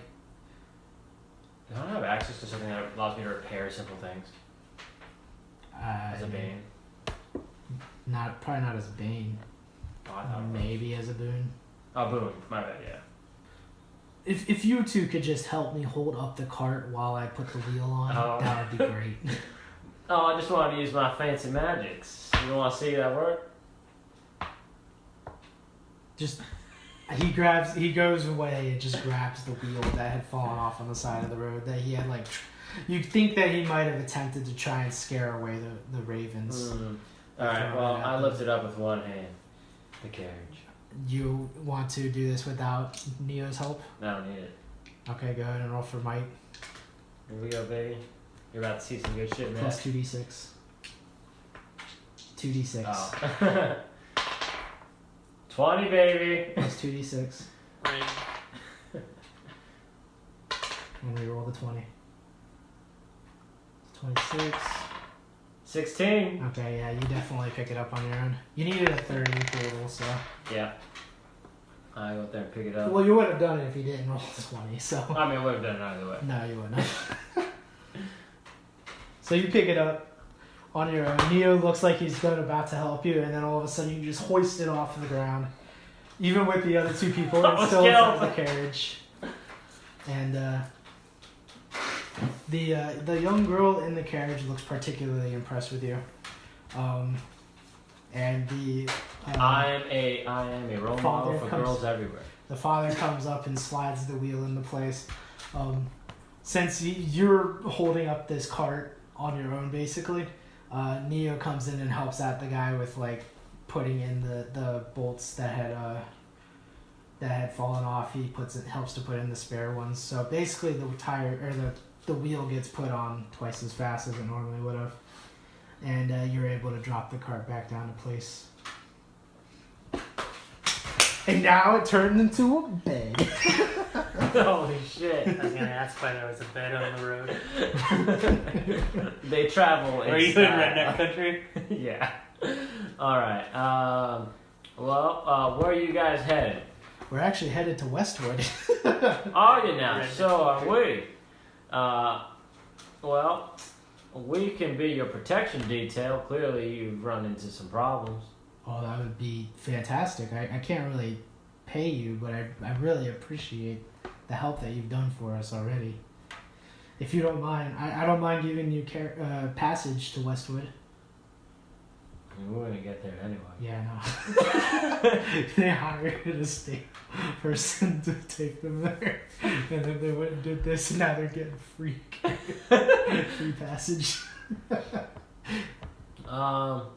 You got anything, supplies or rations you're willing to give up and give to us? Roll a persuasion check. As you look at them, like pretty much all they really have in their cart is like some blankets and stuff like that. Okay. They have a little bit of food. No, I'm not taking anything from them. You're losing. I killed them all for their insolence. There's no encounter. Well, yeah, we'll just go with you. There's really no problem, I guess. Just let me sit down on your bed carriage every once in a while when my feet hurt. Yeah, anything you want, we can give you passage over to Westwood. All No right. problem. They, as you do that, Neo's like, I guess I better go tell her other carriage we're not coming back. So he goes and does that. I forgot that. We have no carriage. So he goes and does that. We paid for Running literally 2 football fields away to go to tell them, and then running 2 football fields back. It takes them, we'll say, like 5 minutes. Okay. And he eventually comes back. You guys are all prepped up, ready to go. And basically, there's only really room in the carriage for either it's you, because you're so heavy, it can really only be you plus 1 or minus you, and then there could be 3 people in there. Well, me and the little girl, I guess. Okay. Neo insists that you let him stay in the carriage since he ran 2 football fields there and back. Yeah, Neo, but I lift up the carriage. You didn't help for a single bit there. I put the wheel on.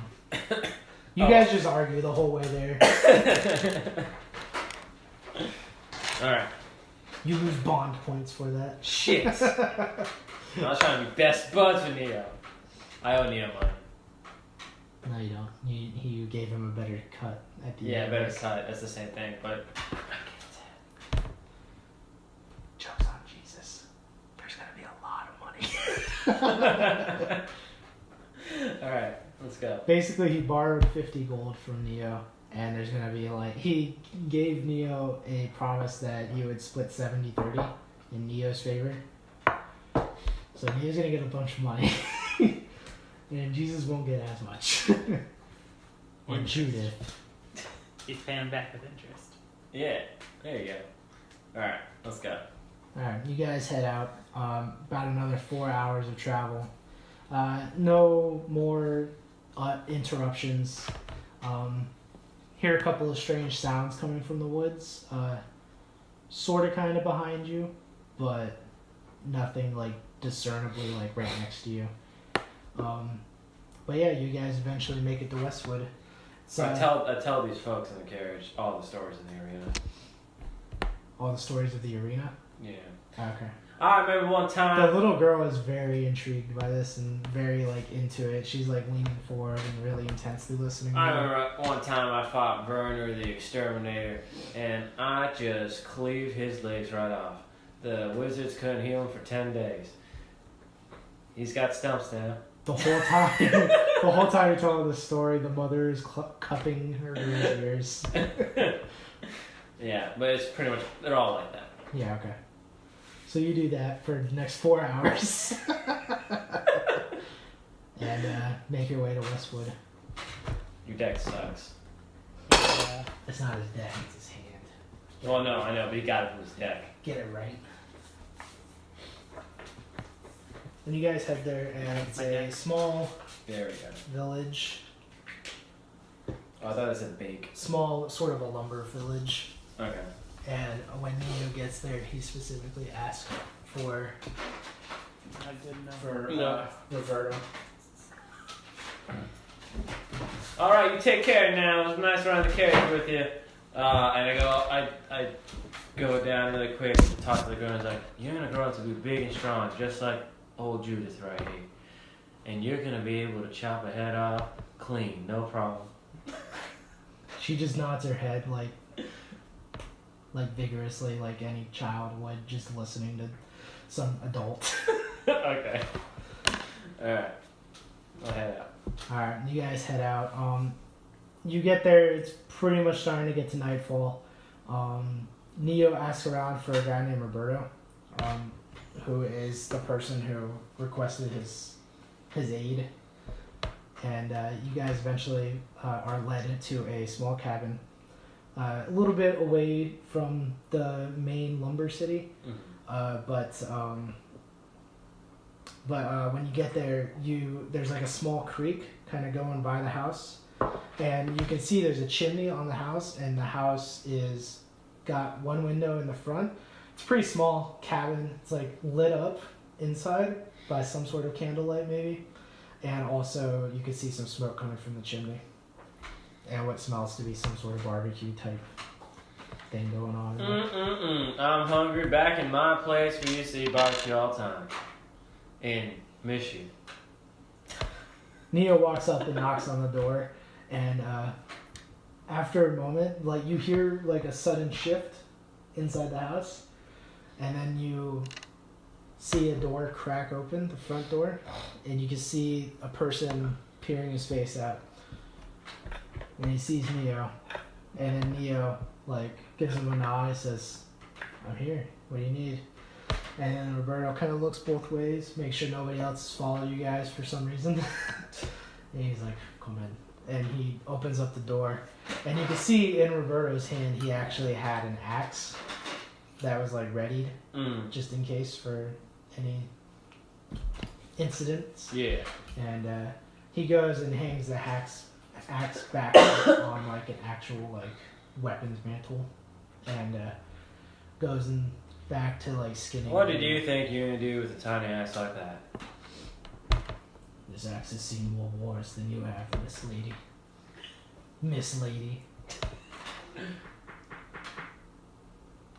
Turns to Neo. I don't like this guy. What's it? What'd you say? I said I don't like this guy. You don't like this guy? Yeah, so I said Neo. Why don't you like him? He's so cool.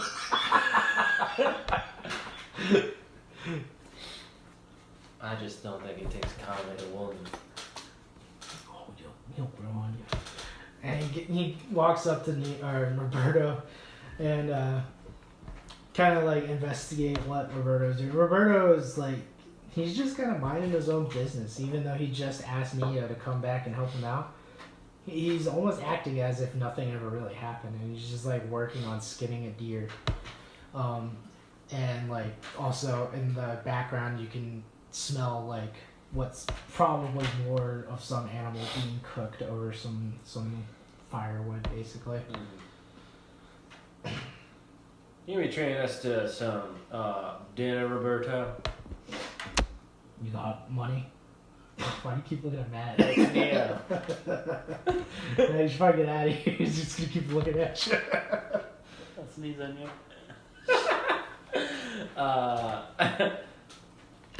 Well, I really don't like you, Neo. I really don't. Roberto, you said you needed my help? And he's like, "Oh, yeah." And he gets back up from the stool he was sitting on while he was carving this deer. And he sits you over to like a small sofa, right? And he pulls up another small, like, kind of just a more comfort chair rather than just a stool. And he asks you, "How much do you know about these lands?" You not much. You can roll a learning check.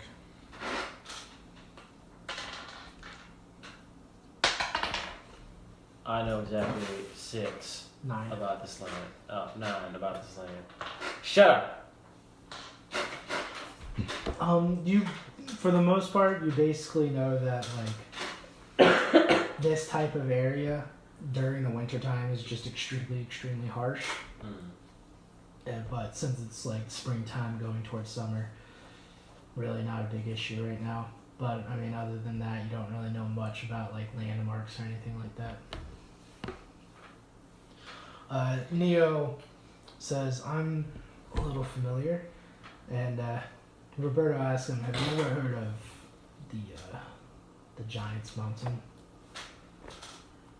And it's essentially you've heard tale of Giant's Mountain, like from when you were younger. You probably heard horror stories or something about how giants would live there, and they would take people away at nighttime and feast on them and things like that. It's kind of like a scare tactic, basically, for kids to not go out at night. Yeah. But other than that, you don't really know much of anything. Neo also seems to be pretty unsure of the actual Giant's Mountain. Neo, you brought us to a guy who wants to go to a place that, is used to scare children. A non-existent place. Roberto looks over to you and he says, "It's very, very real. The tales you've heard when you were younger." Just like the wars you fought in? No,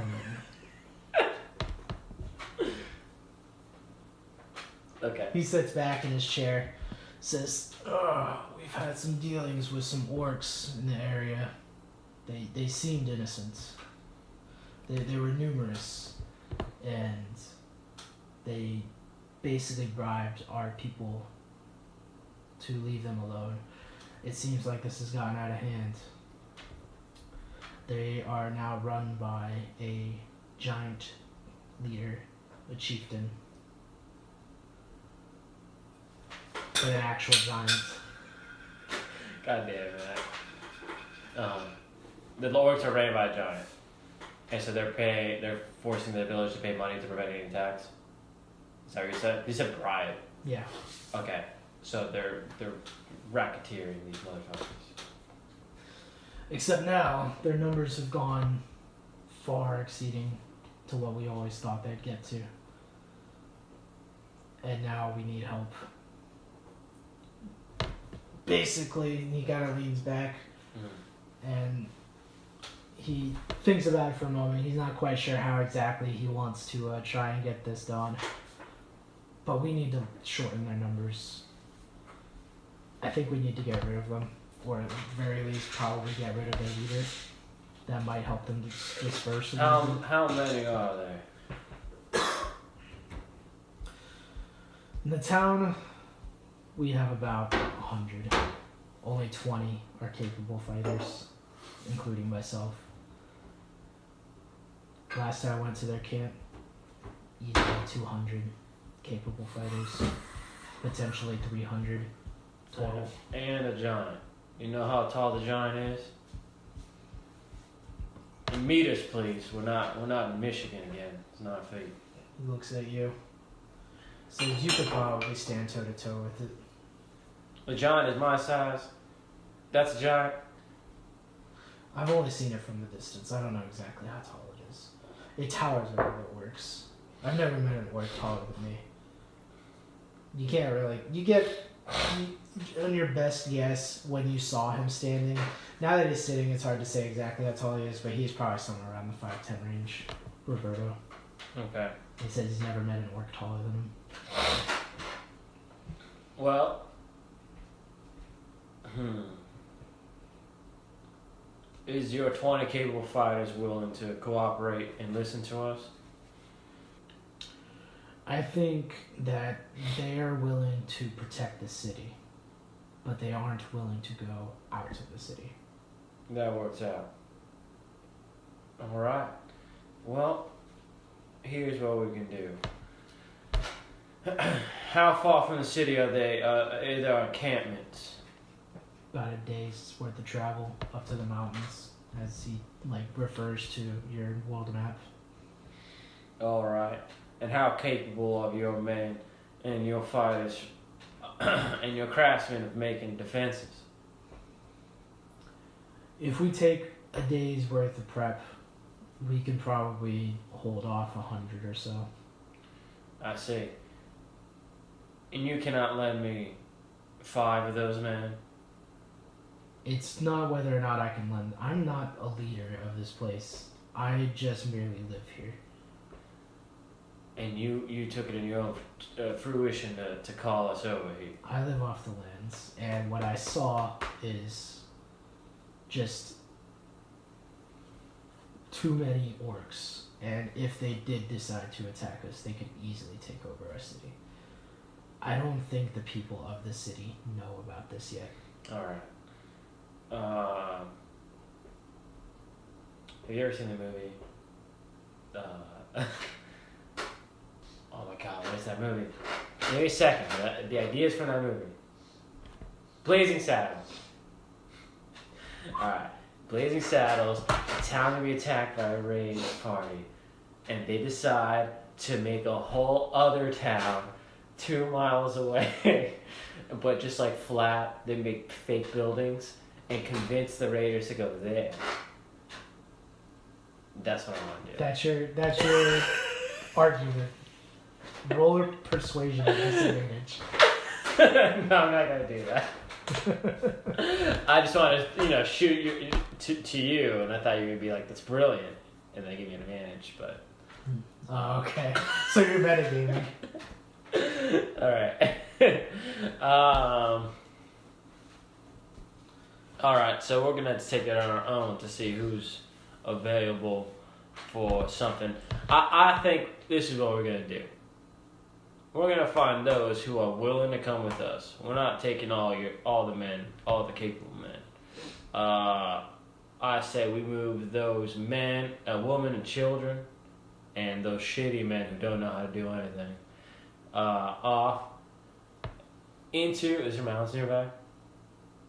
The mountains that he's referring to, where the orcs are staying, those are the nearest mountains. Oh, really? There are some hills nearby, but it's like when it comes to mountains, that's where he's referring to. Those mountains. Oh, okay. Well, we could take some of your men, and the rest stay here and build as many defenses as possible. And get ready. We'll take a raiding party to the top of that mountain, come down and attack the orcs from behind. They'll get so scared by our presence that they'll run toward the town, and then you pounce on them. If they got scared, why would they run to the town? Because we got them cornered. We're going to be behind them. Oh, so you're going to corral them over to us? Yes. Do you have a wizard in this town? Old man. I don't know if he's a wizard. He's very knowledgeable about things. Alright, we'll confront him then. Ask for... When I say man, I meant woman. Ask for Beatrice. She's got a beard. She's one of those bearded ladies. Ask in the town for Beatrice. Alright. Does anyone else know about the orcs? Oh, they do, right? Because they're getting extortion money. Or whatever. Yeah. Yeah. The whoever runs the place, the mayor, probably knows. Okay. Not even really a mayor, like a town guard or like a chief of some sort. Okay. Probably would know, but that's about it. Okay. Well, someone's gotta be able to call a council of some sort, right? A meeting. We can get a meeting. All right. Well, get a meeting started tonight.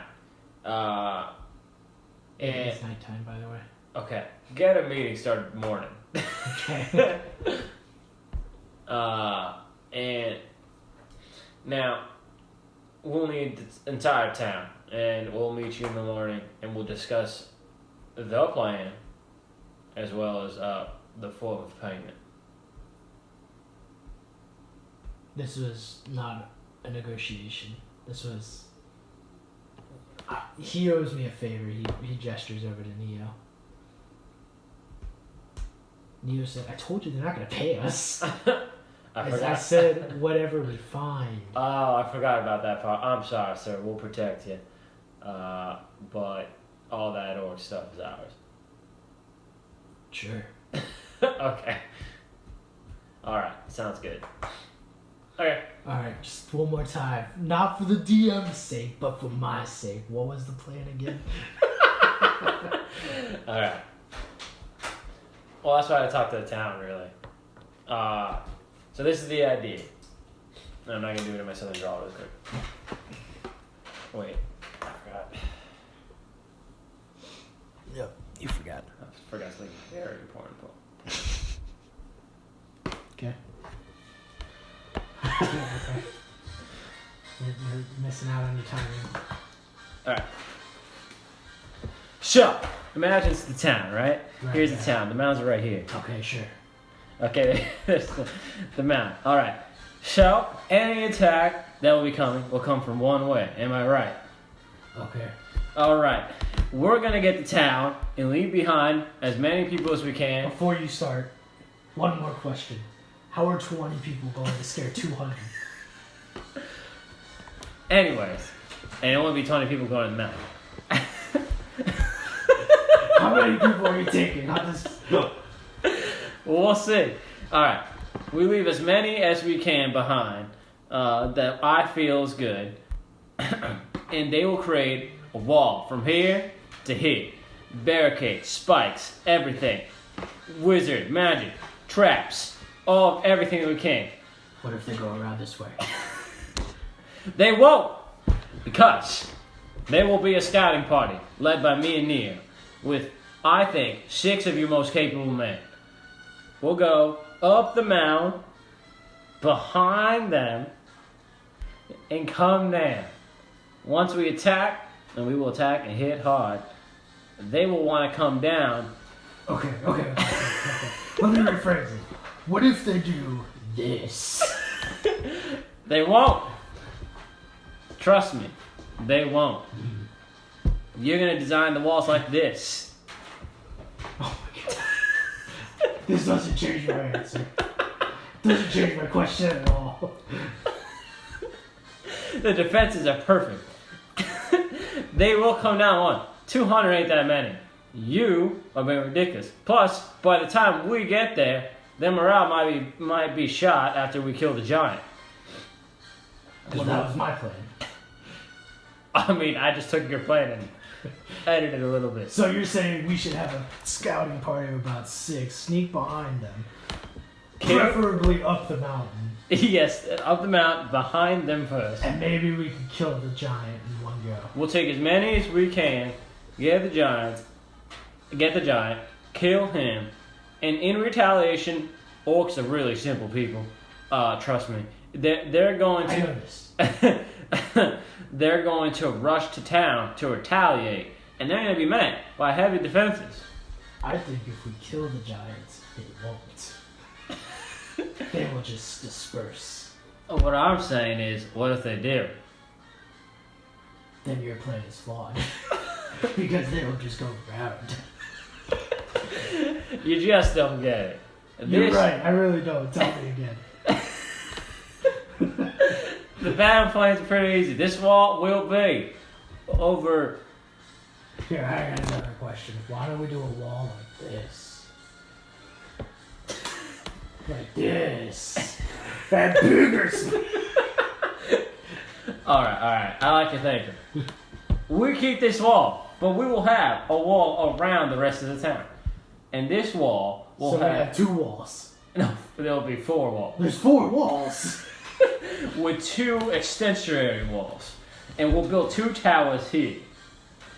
We only have a night to do this. No, well, how long do you think to go up the mountain behind them? That would be a full day's worth of travel. You have 1 day to build these defenses. And by the time we actually get above them, that would probably be like late night. That's fine. Which it would work for us. Maybe. It would. Maybe. It would. Maybe. It definitely would. Their giant might not be exposed if it's at nighttime. He'll be asleep in his cave. Right. Well, then we wouldn't be up the mountain at that point if we're trying to get into his tent. Are they not in the mountain? They are. They're like, say, like, I see where you're trying to get at. So here's the mountain, right? Uh-huh. I kind of drew this fucked up because I'm upside down. So this is the mountain, right? Uh-huh. This is their camp, right? You're saying we want to get up here. Yeah, we're gonna come down, is what I'm saying, from behind. But then we would be attacked by 200 orcs. Why would it? Because there's only 6 of us! Look! Like you said, orcs are simple people. They will attack when they see you. We will cut through them then. If that's the plan, plan B is we cut through them afterwards, after our initial attack. We make it to the town. They'll chase us. They'll open the gates, let us in, close the gate, start the attack, and unleash the hounds. You have hounds, right? No. We have huskies. Let's do this. It's a flawless plan. Just call the town for tomorrow morning. Maybe we should just send a party into the tent. We'll make it to the tent. Don't worry about this. Right. Do you know where in the camp the tent is, the giant is? No, of course not. Exactly. You could be right behind them. It could be the biggest tent, though. And easier. It's a lot easier that way. We're going to see a giant tent and go, that's the giant. Okay. So, your plan is to go in. I think if we just kill the giant... I don't get why we have to try both through the wall. What I'm trying to say here, Ricardo, right? Roberta. Please. Please. Ricardo is my cousin. Roberta. What I'm trying to say is our plans are not exclusively mutual.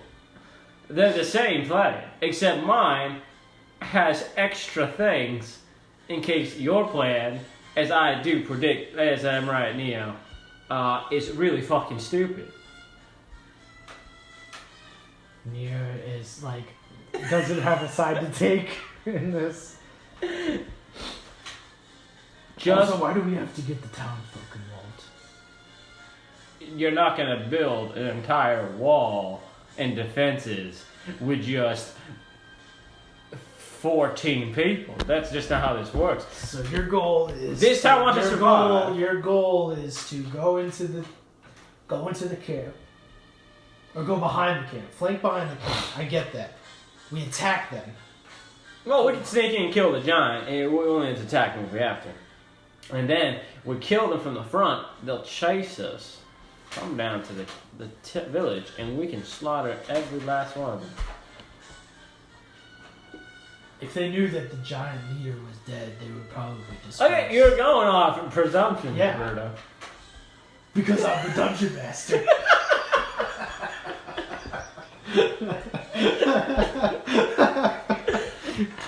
Just call that town meeting tomorrow. Can you do that? Sure. We'll try. Alright. We'll see if this works out. Alright, thank you. You erase. Alright, 3, 2, 1. Oh, God. Alright. Turn off that shit music. It's the only way to get You guys, an idea.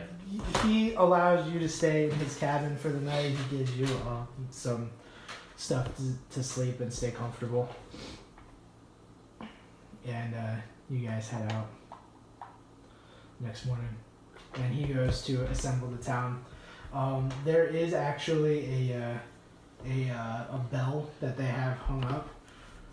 Probably for many uses, but when Roberto walks up and he kind of pulls on a string on a pulley system and the bell rings back and forth, a bunch of people start coming out to the center of town, where if not everybody, at least most people are definitely in the town. There's like about a couple hundred people. Or 100 people. Like I said, there were in this town. Alright. Alright. And Roberto sits all back. Okay. He immediately, you see somebody who is a very well put together man, a human male. He stands up to be around-ish 6 feet tall, has pretty nice wardrobe on, and he walks up to Roberto and asks him what's going on. Roberto says, "I gotta help you for the orcs that are coming in." This man that looks over to you and Neo, looking pretty much not quite up to Neo, but he looks up to you. Yeah. He's like, okay, did you guys have anything in mind to help out with this situation? Kind of crosses his arms. Why, sir, yes I do. Name is Judith. Pleasure. My name is Arthur. Your hands are warm. Yeah, I try to keep warm. Alright. Just sit down with the rest. You too, Roberto. Yeah, you're not allowed to sit. Now, Neo sits down. my name is Judith and I fought many wars. I know a thing or two about fighting and defending. Now, you got an orc problem. I got a solution. I need 6 of your greatest fighting men.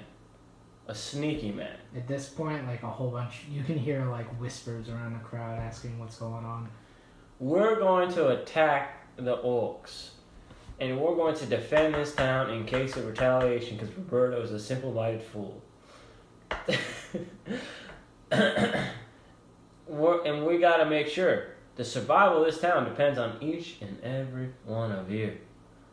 So we need 6 of the greatest fighters with variety of skills, and the rest of the town will build walls that will defend in case of orc incursion and for future orc incursions. Go and roll a presence check. 11 and what's the 96? 3. 14. Yep.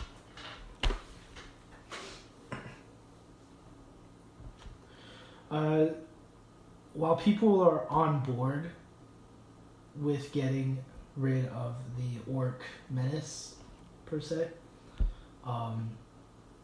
people are skeptical of the plan in building a wall to defend the town in one day. It doesn't have to be They the wanna greatest know wall. exactly how, like, yeah, they just want to know how, like, what needs to be done, essentially. We need just simple walls with spiked barricades if best. And hunters, we need traps coming down mountainside and from the mountainside for any orcs that will come in. Do we have a mage and or wizard and or sorcerer and or sorceress and or Just magic? stop. Yes, I can help with that. You know, At this point, you see like a pretty older woman. She's an elf, so you know that elves tend to live for a really long time. So the fact that she's older gives you the idea that she's probably lived for hundreds of years. But she offers herself to help when you say that you need a sorcerer, we'll say. We'll need you in the scouting party. What do you need me for? We need magic. We'll need it. What kind of magic do you need? I can't help out with all kinds of magic. What magic do you have? Do you know any of the extraordinary abilities mean? Those types of magic. Oh. Supernatural? Is it not extraordinary? No. It's supernatural? Mm-hmm. That's fucking dumb. Right. Are there any of those in particular that you want in the group? Protection, movement. What's prescience? See the future, read minds or auras, view from afar, detect magic or evil, and communicate with an extraplanar entities. Those are the examples they have on here. What would be illusionist? That's like somebody. Where's illusion? No, I mean like what would be considered an illusionist thing? Like which one of these are? Maybe alteration. That's what I'm thinking. Maybe. But that's fine. I can stick with prescience, protection, movement. Influence is also illusory. Oh, really? Yeah, Just in the convincing way. I guess, yeah. It's a couple of the examples are cloak with invisibility and create. Then yeah, totally influence. As the player, what do you want her to specialize in? Influence. Influence? Okay. She can help out with that. Okay. As the DM, she can help out with that. Okay. All right, that's Go ahead fantastic. and roll a persuasion check to see if she will help you specifically. 4. Oh, persuasion. Yeah. That's it. Oh, that's it? Unfortunate. She seems hesitant to help you out. and like actually joining you in the front lines. She would rather help out by staying in the city. That is unfortunate. Roll a presence check also for your speech. 14. Yes, 18. 19. Everybody seems to be on board with this plan.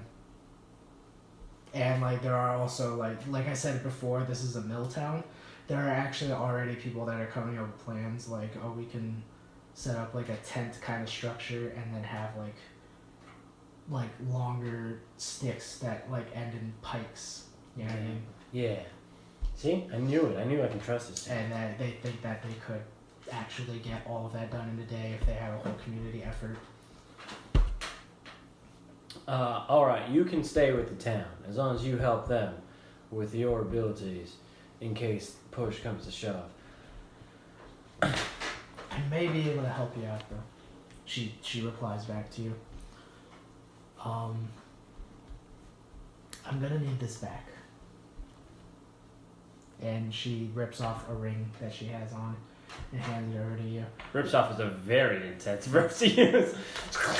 Yeah. Well, it's kind of stuck on your hand, okay. so, but you can fit it over your Yeah. pinky. It's kind of tight on you, but it still fits. Alright. She says, I'm gonna need this back, but this will help you in a pinch. You can cast any one of 3 spells. And I will show you exactly what it does. You don't have to write it down. I was gonna write it down for you. Okay, sweet. Because she's just gonna want it back anyways. So I was just gonna put it on a sticky note. Alright. So she's able to offer you a little bit of help. I'm gonna have to look through the bangs and boons later.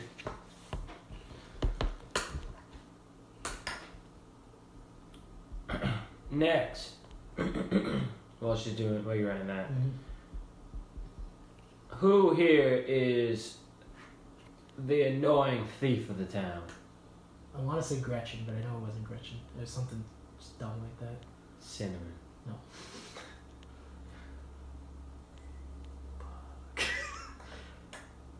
I was like, it's a guy. Actually, no, it's a girl, and this is her name. Yeah, I don't remember at I all. don't remember. I'll go with Gretchen though.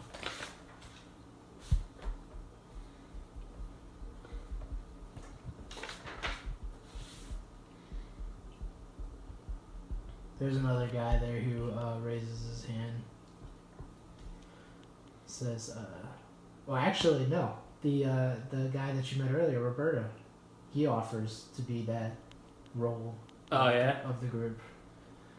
Says, roguing is not really my forte. I call it more ranger. Alright, call whatever you want, Roberto. I'll take it. That's fine. And as for the rest, I'll take whoever thinks they're the best and whoever the bravest. We'll need 4 more people. Wait. No, 5, because Roberto's the only one accepted. I'll do 4 more. Only 4 more people. So you, Neo, Roberto, and +4. Yeah.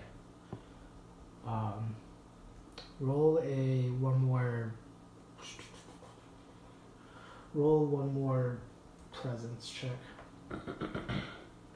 Actually, roll perception check. Roll perception. Okay, it was 13. I flipped the 3 by accident. But 13 plus 2, 15. With your perception check, you do notice one other person that seems to be more of an outdoorsy type. Kind of like Roberto. In the hunting style. And he might be special. Like a better addition than just any other person. Okay. But he seems pretty, I don't want to say like he's against helping out, but you get the sense that he would rather just not be involved and like just go away, while this is a situation.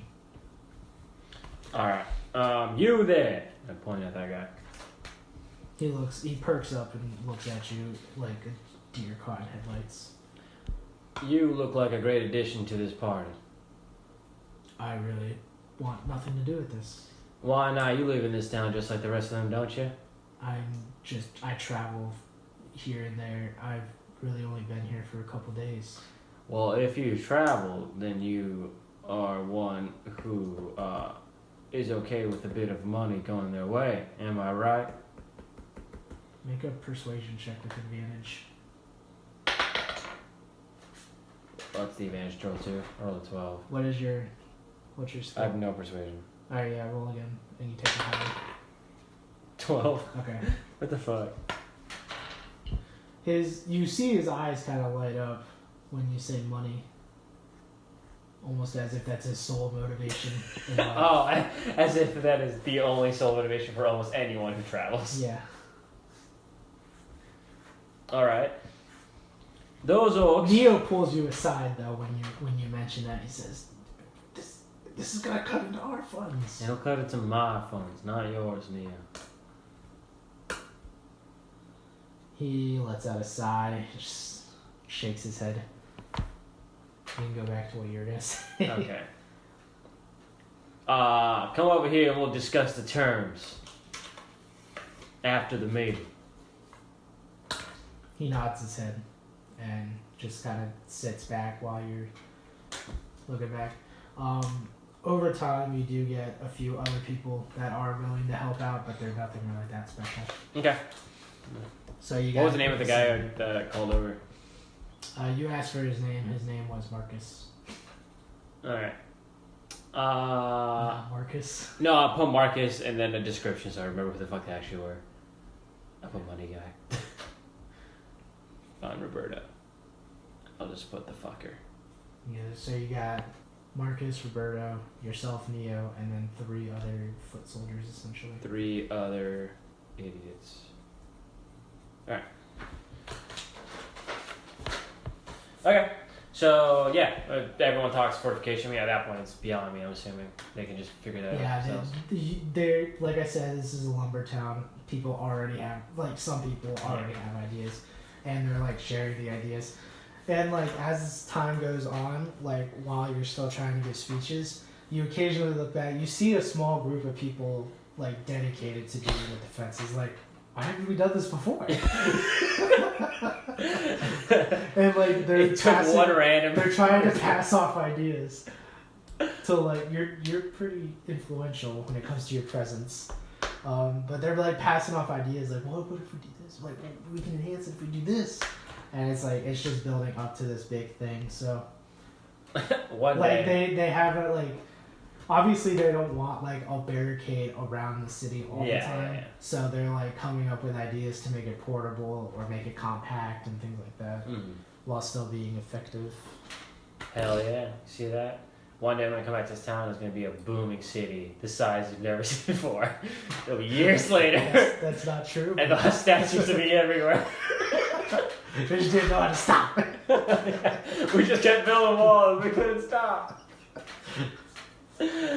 Alright, so I got the party and whatever. It's morning still. That's finished. And, do we know someone who knows how to cut through the mountain and get to where the orcs are? Yeah, Roberto would know that. Oh, yeah. He can help you with that. Okay. Alright, so as you finish up your speech, you walk over to the group of people, let them know, like, just, like, your ideas on the defenses, and they, like, shoot back other ideas. You eventually agree on something where it's, like, that, you know, like, it's, like, a TP of spiked things, so it's, like, hard to get past it. You wouldn't want to just run right into it, obviously. Yeah, of course.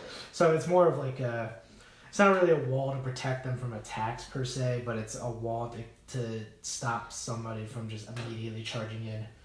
So, like, the idea is as they come near it, they'll have to stop, which will give more time to attack them. Okay. That's the idea of it. That's the idea you guys are able to agree upon while being able to keep it compact. Okay. So they immediately get started on that. That's going to be like a full day's worth of time. That will require pretty much everybody's help if you're willing to help out, then it would. Oh, we're gonna do an extra day, then do the scouting party. That's their plan. Yeah, I guess that's They fine. can get like about half of it done. That's totally fine. I mean, unlike them, I can lift like 30 pieces of timber by myself. So Yeah. just on my shoulders. So let's go ahead and I'm gonna have you roll a might skill just to see how useful you are, and a will skill to see how long you can do this before you get too tired.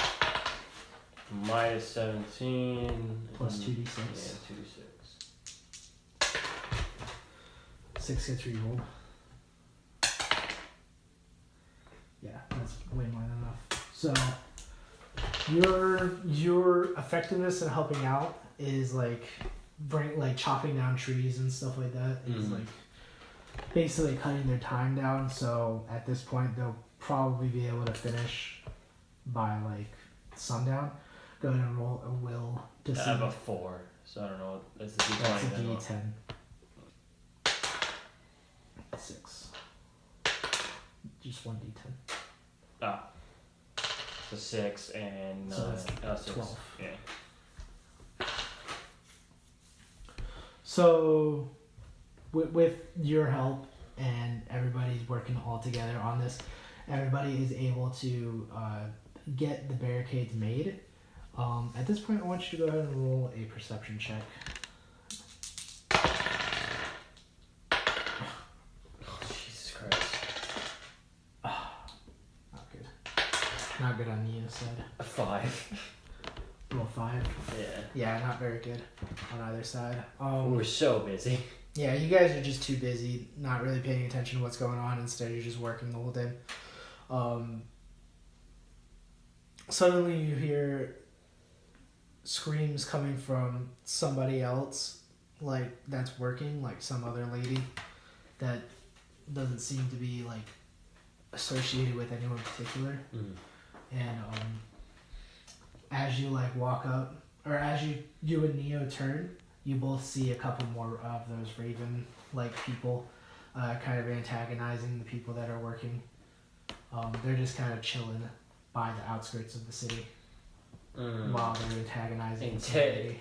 Interrupting our building walls process. Yeah. Motherfuckers. Alright. I'm a bit tired at that moment. So I'm pretty This frustrated. is about halfway through the day. Yeah. Yep, I put down whatever I'm doing and I walk right over there. Okay. You walk up, you have brandish your sword. I do provoke. Oh, you're gonna do a provoke? Okay. So you're just gonna run up to them and then just do like a war cry of some sort? Like taunting them with your shield or something? Or I don't have a not, shield. You don't have a shield, but you know what I mean. You're taunting them in some way. Yeah. Yeah, pretty much. I go up there with my great sword, I bring it out. What is the skill you need? Oh, what did I put down? Might versus resolve. Yeah. I bring out my great sword. What are the point values in there? What are the tiers? Oh, the Up to your might skill. Oh, wait, I'm confused then. What are the numbers there? What are the power levels there? Oh, it's 4, 5, 6, 7, 8, Okay, 9. so you go up to 4 and 5. So go ahead and roll. Pledge your might. I just swing my great sword around. I'm just gonna roll to see what the 16. resolve is. Plus. 16 you already passed. Okay. So we won't even worry about that. Yeah, you run up and start taunting them. And when you do so, you actually can see another creature kind of running up behind them. And this creature is not like the others. It's got a olivey sort of green kind of color to her. It is a female. She has human-like features, like body-wise, but also almost tree-like features. She's got a very like deep olive green type skin color. She has like in her hair, it's like there's regular hair, but it's also like tree branches kind of growing out. Yeah. And her hair is kind of like tangled up in there, and there's also like some leaves on the top of her hair. and like along her skin, although she's naked, there are parts of her body that are covered up, like her chest and stuff like that. Along her skin, there are parts of her skin that look like tree bark, but they are still like the same olive green type color. They just look like the consistency of tree bark. Okay. And she runs up, and she also is going to cast some sort of spell.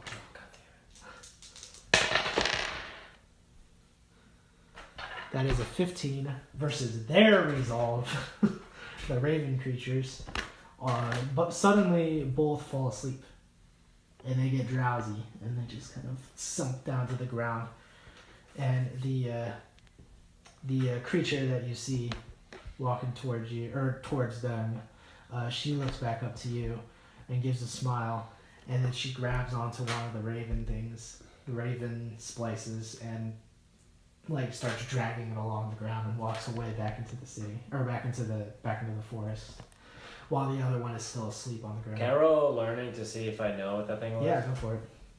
That's just a D20. 11. You've heard of creatures that live in the forest and become one with the forest, but there are so many different ones. A couple of different things you've heard of are like spriggans. Those are like plant-like type creatures. You know them to be more like actual plants rather than humanoid, so it's probably not them. Some more humanoid type ones you do know are tree ants, can be humanoid. Dryads are humanoid, and also a creature called Nivenellians. The difference between Nivenellians and dryads are pretty minor. If you had to guess, you would probably guess this is one of those three. Either a tree ant of some sort, a Nivenellian, or a dryad. Okay. I heard him like, wait, stop. Before she leaves in the forest, or does she already die? She's she's dragging along, so she can't really move very fast. And she looks at you, but she kind of gives a quizzical look, almost as if she can't understand you. And she just keeps going back into the forest, dragging along. I turn around and start saying, did anyone know what the hell that thing was? The girl that was shrieking just like turns around and thanks you for stopping things from attacking her. I guess I've been running into these things since I started this journey, and they're not really into the whole attacking thing. They like to act tough. Yeah, pretty much. That's what it seems like. Okay. Neo runs up with his sword drawn and asks if everything's all right. And he sees one of the raven splices like asleep, magically sleeping on this ground, just like fucking face first. Neo, tie that thing up.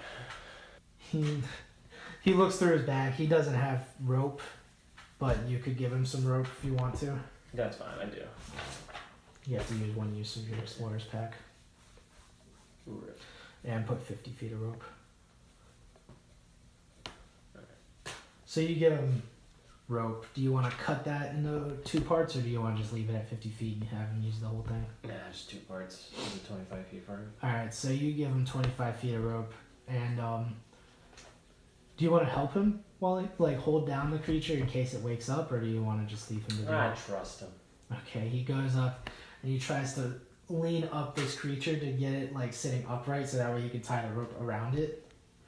And no, that creature stays asleep.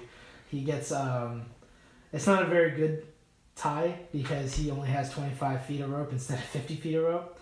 So he basically only has enough rope to tie around her arms to the body. Yeah. Yes, he has enough for that, and then he can tie that really tight. Okay. But this thing doesn't ever seem to wake up. Even after he slaps it around a little bit, it doesn't ever wake up. Why would what do you want to do with it?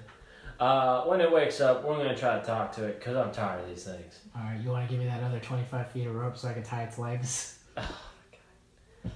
Well, we'll just chop its legs off. That'll kill it. Fine. I hand the 25 feet. Alright, you give him the other 25 feet of rope, and while he's tying it up, the thing does actually wake up while he's tying it. And this thing is now just screeching and shouting at him, trying to scare him away. But he's just making sure to tie it off real tight, the knot. Alright. Anyone in this town know what this thing is? Roberto comes up and says, yeah, I've hunted these things before. They're called raven splices. Alright, is it sentient? Yes.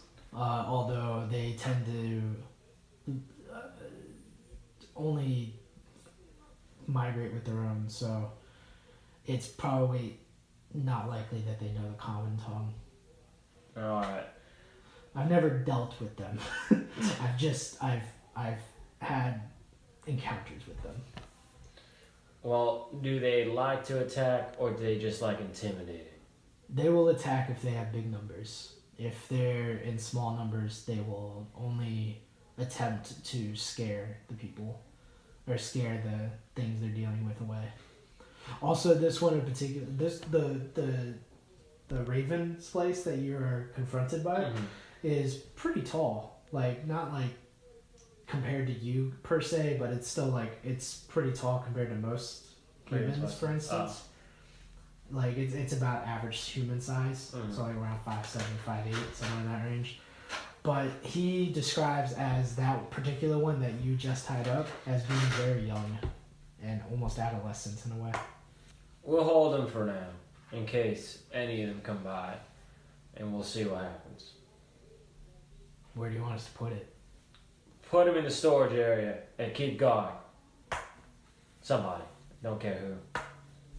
Alright, you get somebody who's willing to obviously not wanting to do any labor work with the, Okay. with the whatever, and he sits back, and every once in a while he has to deal with, like, the thing trying to, like, get up and hop its way around, and he just, like, goes and kicks it back down to the ground and stuff. Alright. Well, that's taken care of.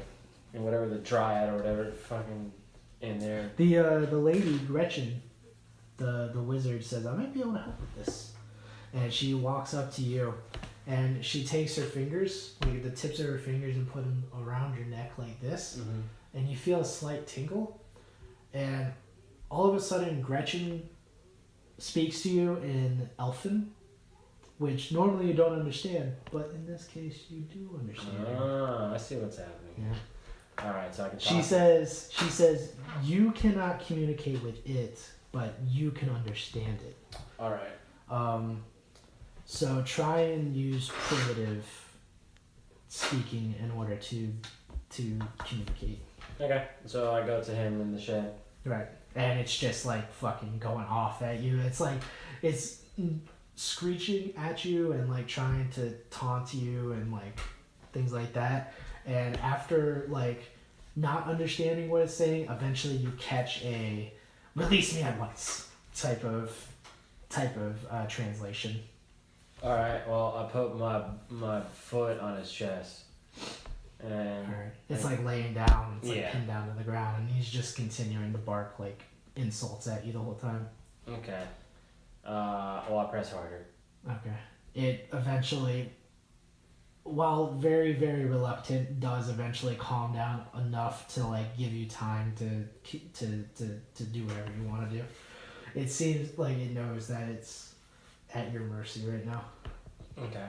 Do you work with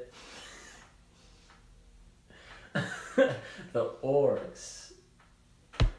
Release me at once! And he goes back to its struggling state, I trying slap to stand itself. Alright.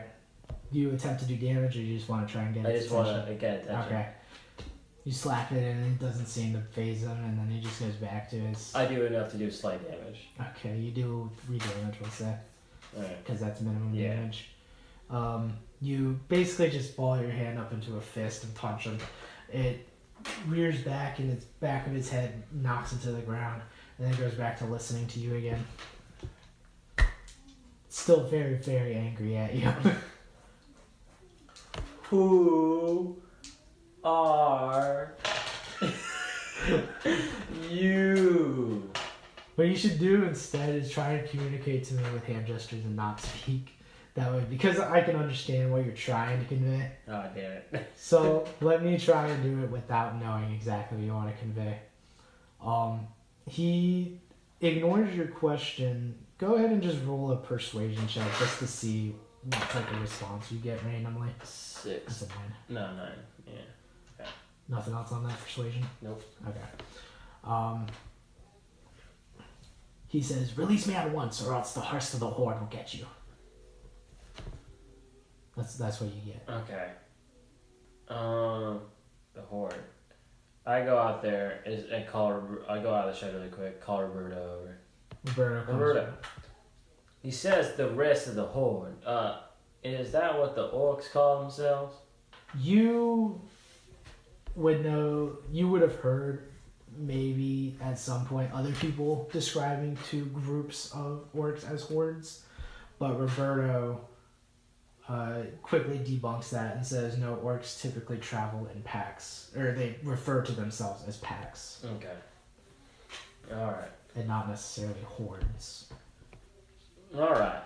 Well, I got 2 concerns. It seems like we got 2 enemies nearby. Though I'm more concerned about the orcs rather than these raven splices. But if there's many more, then I'm sure they wouldn't be too afraid to attack. Now, for now, we're fine. I mean, whatever the hell that thing was, I put her to sleep. Don't know where it went. I think a druid of some sort. A dryad of some sort. You saw a dryad? I think so. It was pretty hot. Not wrong. So, I'm not entirely sure what to do with this, but we're keeping him for now. And we'll just have to keep an eye out for anyone's not coming from the mountain, but from that forest over there. So keeping an eye out on the mountain? Well, the mountain was already being kept an eye on. So you're saying you want like two things looking out for now? Yeah. Okay. He nods and goes and relays the message to the rest of the townsfolk to keep an eye out not only on just the orcs, but also to keep an eye out for the raven slices. And I go to the guard in front of the shed with the raven spice. Go, keep it fed, keep it drinking, don't let it die. I keep it alive for now. What do we feed it? I don't know. Horse pellets? He goes and runs for horse pellets. Alright. So I guess that's as much as I'll do before I guess going back to work, or if we're finished. Sure. We can say that you go back to work. There's a guard keeping track of the raven slice, as well as you got people working on this half of the city looking out for more raven splices, and people working on this half of the city looking out for works. Mm-hmm. Eventually, nothing else happens. That would be the end of the day. You get most of the defenses done based off of everybody's work. About maybe a quarter of the people that were originally working on it got tired due to their willpower not being so high, and weren't able to get quite all the defenses done. But by tomorrow, around midday, you suspect that everything will be ready to go. Yeah. I tell my crack team that we're going to be waking up at the crack of dawn. They all nod and get a good night's rest. Yep. Alright. Wake up the next day. Do you want to sleep at an inn, or do you want to try and find somewhere to bum it? Bum it so I don't have to pay. Alright, go ahead and roll a will check. I have a 4 in will. What does that do? D10.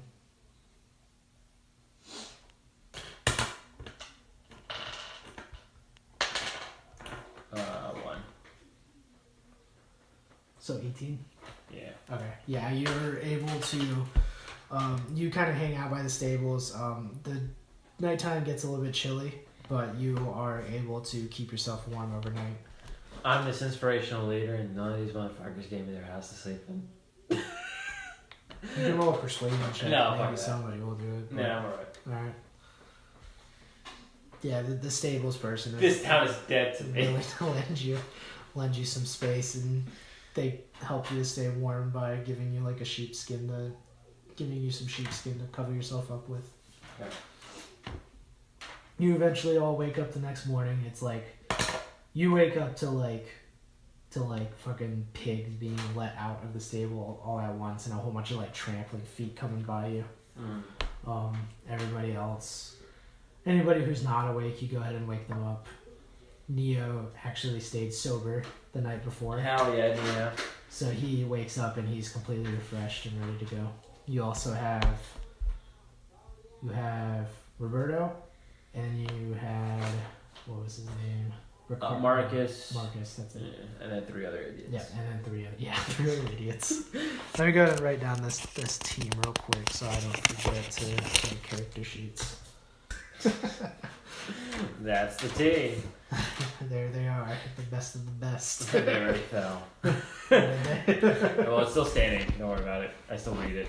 It fell on the bottom, but it's stuck. Oh, gotcha. Perfect. Alright. Cool. Alright. So I tell them, alright, so Roberto's going to lead us up the mountain. There isn't an entire rush, but we like to get there before they ask for their next bit of extortion or money for protection. They typically do it once every couple weeks, Roberto reiterates, and they've only just recently done this, so doing it now might catch them by surprise, or if you want to, we can maybe wait out another couple weeks, and then when they do come, we can take them out little by little. But it might raise awareness. It might raise. They probably have scouting parties. They'll see us in our walls before we get there. So I'd rather take care of them now. So we'll go up the mountain at a steady pace, and we'll make it by hopefully nighttime, if not nightfall. And we'll take out. It's gonna be pretty late night. He says it'll probably take closer to 10 hours to get there if we go by foot. That's fine. We can do that. Everyone in agreement? They all nod, and they kind of like get some rations and provisions to get ready to leave for a full day out. All right. So everybody gets food for the day. Everybody gets water for the day.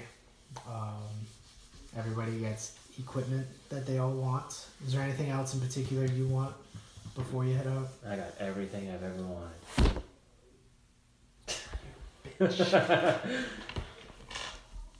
Alright. Okay, you guys head out? Yep. So you go ahead and... Wait, we need music. We're back on the adventure. Oh, okay. You go ahead and head out for, we'll say, 4 hours into the hike. Go ahead and roll a perception check. And if you want to, go ahead and roll a second d20 for the other group of people. I'm going to roll for Neo and Roberto. Roberto, since he's a ranger, gets very high perception. So we'll go with this. I rolled a 5. Oops. My perception would be 6. That would be 6. There's 6, so that's 15, 16 plus 3, so 19 for Roberto. Alright. I rolled a 9 for myself and 11 on the second dice. Okay. So it's 19 for Roberto. For Neo, 8, 10, 13. So Roberto rolled 19. You rolled what again? I rolled a 9 and the team rolled 11.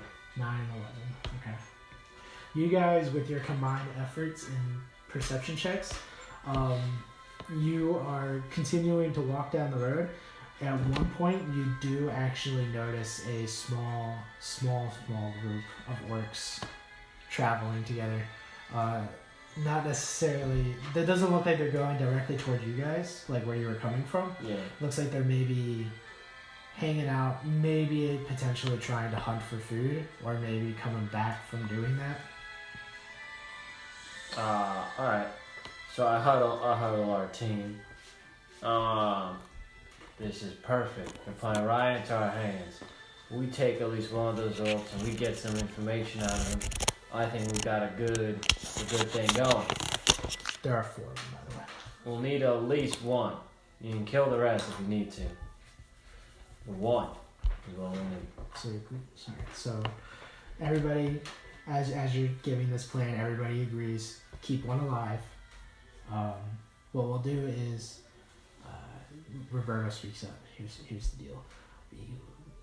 the four of us, like referring to you, Neo, himself, and Marcus, four of us will go for the kills. And then you three, take this rope. Roberto pulls out like a big, like 50-foot rope. Says, you three go after one of them. Grab onto him, pull him down, and we'll tie him up. And then they agree with that plan. So, as long as you're down with that plan, everybody's agreeing on a plan. 4 of you will go after 3, and then the other 3 pawns will go after the one and try and capture him. Sounds good to me. I gotta write down stats real quick. Damn. Okay, you guys all huddle up. Let's go ahead and write down draw a map real quick. There's no road per se because there's no road to the mountain. Mm-hmm. There are some light trails from common footfalls. So we'll say there's like a 5-foot trail kind of going this way, just straight up to the mountain. You guys were kind of traveling up this road until you heard some orcs up ahead over here. So now you guys decided to come over here to hide out of the way. So you're going to be over here somewhere. The orcs are going to be over here. Okay. I'll go ahead. You can go ahead and place 2 spots down where you want Neo and yourself to be. Right there. Okay. The ones will be the pawns. You can place these guys wherever you want to, by the way. But the ones are all pawns. The 2 will be Roberto. And the 3 will be Marcus. And I'll come over here and I'll place the orcs real quick. Which, by the way, you see orcs with like satchels of something carrying over their shoulders. Alright. So you see orcs kind of walking down this way. They're heading the same direction. Yeah. As you see them. Now this music's good for battle. We need battle music. Go back to Final Fantasy music. This is Final Fantasy. Is it? Yeah. This is dumb music. Go back to like old school Final Fantasy. Like you had Final Fantasy 6 playing earlier or something like that. I mean, this is really epic. Yeah, a little too epic for orcs. Let me go back to writing these stats real quick.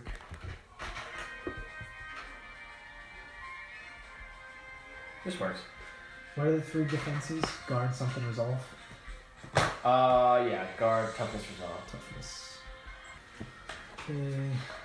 Primary attributes.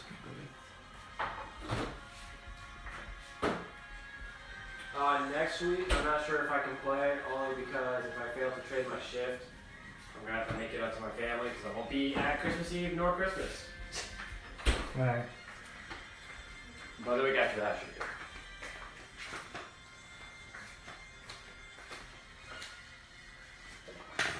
Or if I manage to trade my shift, then I'll be available. Okay. Just as a heads up, this should not be a very, very hard thing for the 7 of you to take on 4 orcs. Alright. Shouldn't be too hard. So hopefully it's not for any reason. I'm trying to think of what kind of perks I can give them.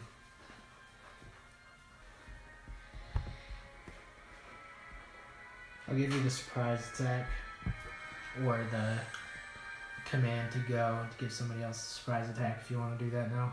Okay, so...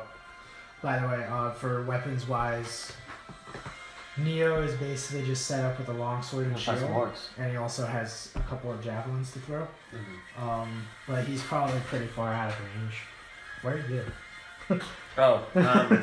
I just went behind the orcs. Oh, okay. Successfully.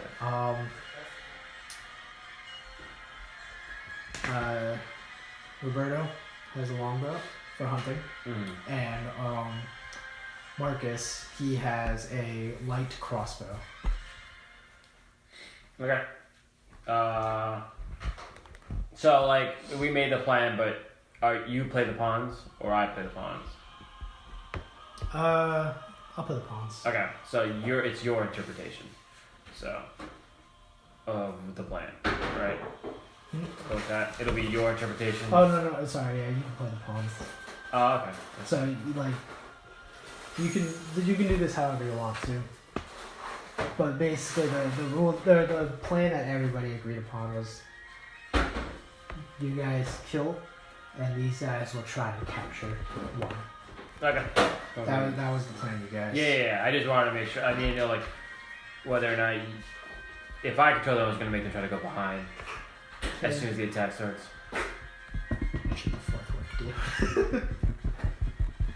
The fourth orc should be stupid. I want to look at something in here real quick. Because little do you know, I actually have my own set of Bane and Boon cards in here. Oh shit. Except these are the ones that I got before I got my thing, so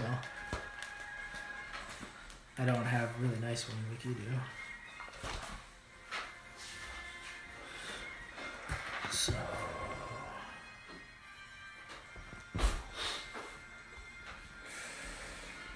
I don't know why. This is not working. let's see. And then the boons. Were you looking at heal or regeneration when I gave you that thing? Regeneration. No, you want to look at heal. Oh, that's what I was confused about. Heal will give you more health at once. Regeneration gives you health every turn. I see. So you may go ahead and give. Either you can go ahead and take a surprise attack yourself as Judith, or you can give a command to make a surprise attack. I'll give it to Roberto. All right, Roberto will go ahead and shoot his longbow at whichever one you choose for him to attack. 1, 2, 3, or 4. 2. Since Roberto has, we'll just say since he's a ranger, he probably has agility 4 or 5, which means that he can very easily attack 2 without being out of range. He could attack any one of those without being out of range. Okay. I'll still do 2. Okay. So go ahead and roll. We'll say he has 4 points into it. So go ahead and roll d20 and a d10. D20. Wait, what? Go ahead and roll for his attack. D20 plus d10. 12.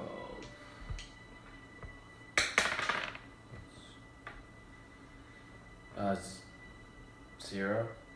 There's 0 on a D10. That's a 10. So you get to reroll that one. Another 9. 9. So 19 plus 12. Yeah. 21. Yeah. Is that right? Or am I Yep. wrong? No, you got it. No. Where's that battle music, Nobuo Utsatsu? Come on, man. So there's those 4. Make an attack 12 or 21. Sorry. Their guard is 13, which is 7 points over. No, 8 points over. So port guy number 2 takes 8 damage. And once that happens, the orcs, they kind of scramble around and they look directly in the direction of the arrow that was attacked. Yeah. You guys can go ahead and roll for initiative now. So roll, I'm gonna have all the orcs roll at once. 8. Initiative. You roll for yours. Yeah, I got Which 8. is 8. Okay. Go ahead and roll for everybody else's. 3. Hold on. So we'll just say that was for Neo. Neo also gets a D6 on his initiative. It's So 8. So 8 for both of you, right? Yeah. Okay. Now roll for Roberto. He gets plus. He gets a D10. So that's 8. What the fuck? And then roll for Marcus, who gets a 2d6. You better not to roll 2 1s. That'd be so funny. Oh, you already rolled a 9. I thought that was a 6. Okay. So 8 plus 9 is 17. And then roll for the guards. We'll just say they get no bonus. 2. 2. No bonus. 1. No, it's just 1 roll. Oh, They okay. all work together. Yeah, I forgot. Hold on a second. So initiative order is going to be Marcus first. And then it was the orcs. And then you and Neo and Roberto all rolled 8? Or is it mine? Yeah, everyone rolled 8 except for... No, well, Marcus is the only one who didn't. Yeah, okay. So, we'll put you first. And then Neo. And then Roberto. And then the pawns. Okay. Marcus goes first. What do you want him to do? He has a crossbow to attack with. He's also got some typical ranger type equipment if you want to make something up on the fly. That's cool with me. I'll just have him move forward a little bit and shoot too. The orcs haven't spotted us yet. They did. They did. They yeah, doesn't want you to attack them. Okay. Let's go ahead and set up some trees. You guys were nearby the roads, so not a lot of tree cover. You kind of snuck up behind them in the nick of time and like able to see them just before you cross paths.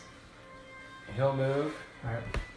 5, 10. And his range for crossbow, what is it? He has 5, so he can reach any of them without disadvantage, I'm sure. Alright, he'll hit. Basically, he gets 50 feet without disadvantage.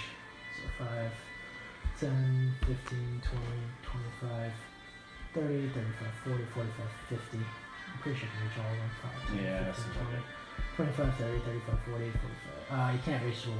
Alright, 2 it is. Alright. So 2, you take an attack against 2. Yep. Go and roll for it. It's a d20 plus 2d6. 3. You roll 6, a 5. 6. So 11, 14 plus 5 is 19. That is a hit on 2 for... You rolled a 19? Yeah. So that's 6 damage. 2 is looking really badly hurt right now. I bet. He has gotten an arrow and a bolt both lodged into his body. It is now the orcs' turns. Oh god! All 4 of them will go at once. I'll just kind of move them in formation. So 30, 30. Move this guy here, 30. And number 2 is going to make attack against Roberto. They all have melee weapons, by the way. Okay. Even though they were hunting. So that was kind of an oversight on my part. But yeah, they both have melee weapons. They all have melee weapons. Number 2 is attacking Roberto. So he gets advantage 1 on his attack rolls.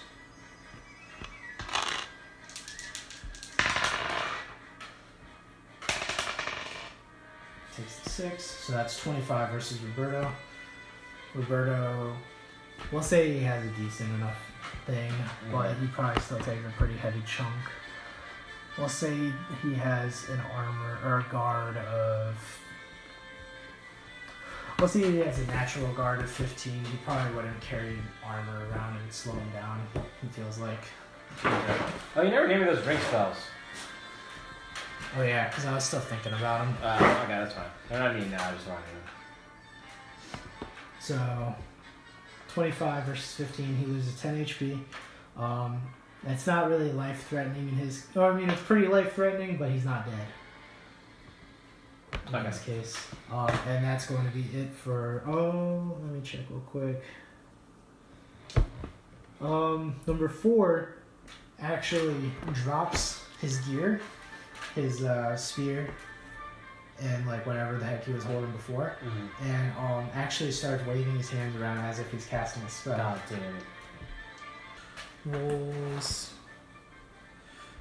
He passes the spell, and on 2, he's casting regeneration on 2. So 4 now has regeneration casting, being that every turn it comes around to 2. Every time it comes back to the orcs, 2 is going to re-roll a d6 to be able to see if you can heal up. Or to heal up. Okay. And number 3 is also going to roll for Bane to provoke everybody to attack him instead. Can I see your provoke card? I want to make sure I'm not missing anything important. Because the ones that I have are pretty simplified. Okay. Is not the same thing I thought of. I thought maybe you had to provoke specific targets, but I guess it's just something you can do. To all targets. They all would hear if you were like making a noise. Okay, so he's gonna go ahead and roll for provoke, which is based on might, right? You can do provoke based on might, right? Yeah, might versus resolve. So that's how I had it. D10, which is going to be 18 versus everyone's resolve. What is your resolve? My resolve is 16. So you're provoked. I'm gonna go ahead and just say everyone's provoked. I can't imagine anybody else having a much. I doubt higher these resolve than you. motherfuckers weren't. So I'm gonna go ahead and say everyone is provoked to attack him. Oh wait, you're not provoked. Yeah. We'll say because okay, the guards are gonna be provoked 1. Let's see, who else would have a low resolve? Probably like Marcus. I'll say Marcus is provoked 1 and they are provoked 2. Okay. So you don't have disadvantage on attack rolls. Neo and Roberto don't. Marcus has disadvantage 1 on attack rolls. Guards have disadvantage 2 on attack rolls. Okay. It is now. You can take this in any order, but it's it's Judith, Neo, and Roberto. All rolled 8. So you can go ahead in any order you want. Okay. I'm gonna have Neo cut in between, Okay. and then I'll have him attack 2. Okay. 2 is looking really badly hurt. So you go ahead and make the attack roll. He gets 4, so you get to add a D10 onto that. 18 and 6. Alright. Neo takes his sword and thrusts it through the orc's sternum. The orc starts to gargle out blood and falls down to the ground. He's dead. Good. Fuck that guy. Alright. Judith. Alright. She'll attack 4. Okay. Go for it. You have your stats in front of you. I'll go ahead and scratch out 2. Oh. Roll a 1. No regeneration on the orc anymore. Roll a 1. You get 2d6. Or no, since you're using your greatsword, you get 2d8. Oh yeah, I do. This is D8? Yeah. 7. And a 1. So 8 plus 2. Yep. Okay, yeah, you take a swing, and you try and cleave down diagonally, and the orc just narrowly sidesteps out of the way. Okay. It is now Roberto's turn. Alright. And Orc 4 was the one that healed, by the way. Orc 4 is the one that healed, and Yeah, the mage. yeah, and then the one that provoked was Orc 3. Roberto backed up. He's gonna shoot Orc 4. Okay. So go ahead and roll plus d10. He has a disadvantage, right?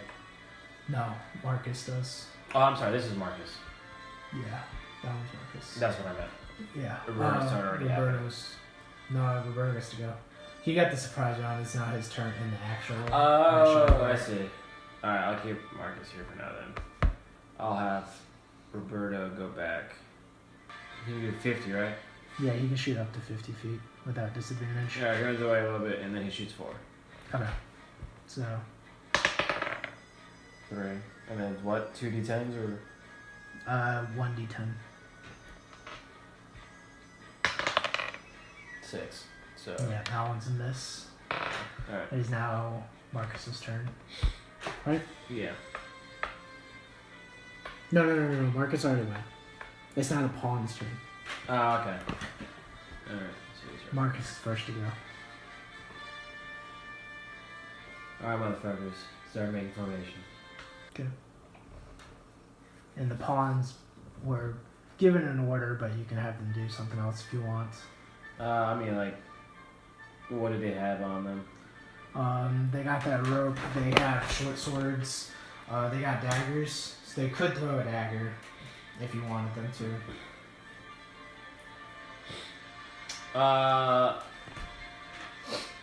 Yeah, this one right here will Or throw. you can also do an extra major action to move again. Oh, that's a good idea. Yep, I already did that. Alright.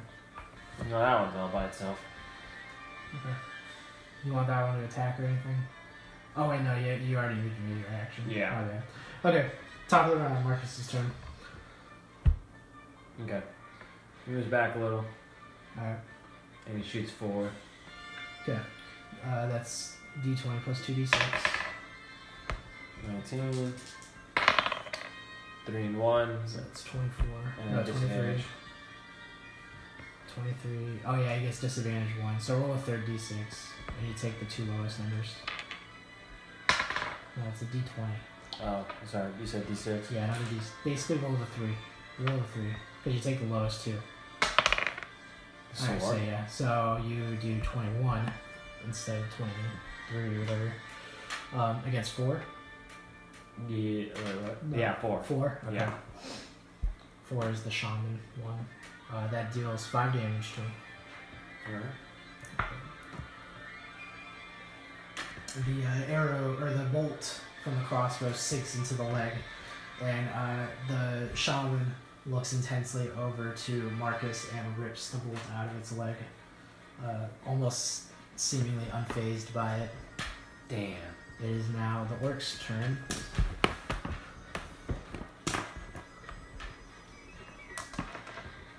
The one on Marcus and you are not going to move because they don't want to take the opportunity attacks. The one on the pawn doesn't care, so he'll move up. Oh, yeah. Neo. And the pawn gets to take an opportunity attack at disadvantage too. So you can go ahead and do that if you want to. He doesn't have to attack. I mean, I'll do it anyway. Since... Alright, so we'll just say we'll say they're not very good skilled fighters, so we'll give them an extra d6. But with disadvantage 2, you roll 3d6 and take the lowest. Sorry, it's 5. Yeah, you don't hit. Okay. So yeah, the guy he's nervous about this fight, and the orc that he was trying to sneak up on suddenly runs away. He gets scared and kind of stumbles forward trying to swing his sword, but These are the guys they gave me. These are the best they could offer. God damn It is now. Oh well, the orcs get to attack now. So number 4 is going to attack you. So we'll start off with that. it. Okay. Get a d10 to attack with. That's going to be 12 versus your guard. Which is 17. So that misses. And then the 2 other orcs are going to go after Neo. At this point, Neo starts asking for help. Need your help here. Oof. That's 22 versus Neo. I don't know if I ever gave him an armor class. But that's his first time getting hit. We'll say he takes He has a shield. 4 damage. He's a warrior, right? Alright. Let's say he takes 4 damage. He got scuffed up by one of the spears a little bit, but he quickly stands back up. Second orc takes an attack at him. That 9, that's definitely a miss.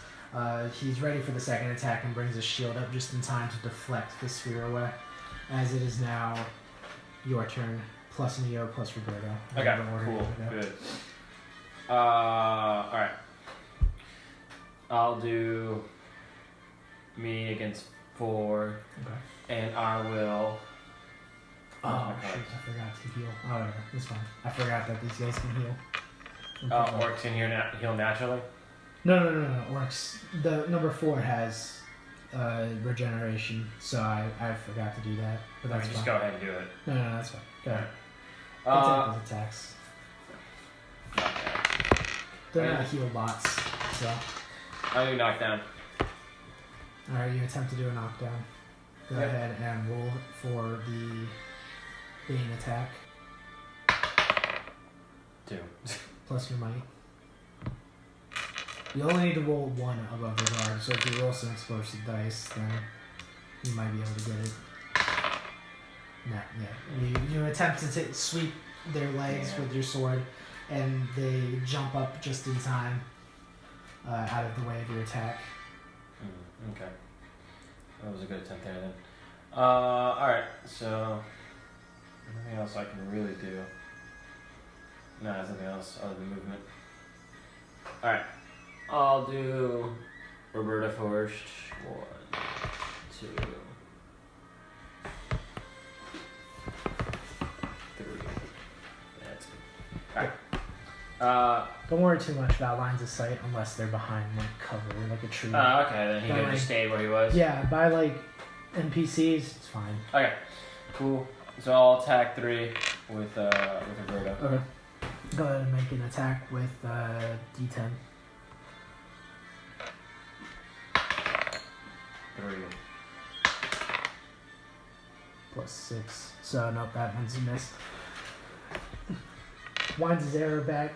Neo swings his sword at him, but like arrow barely misses and ends up hitting them to the tree. Okay.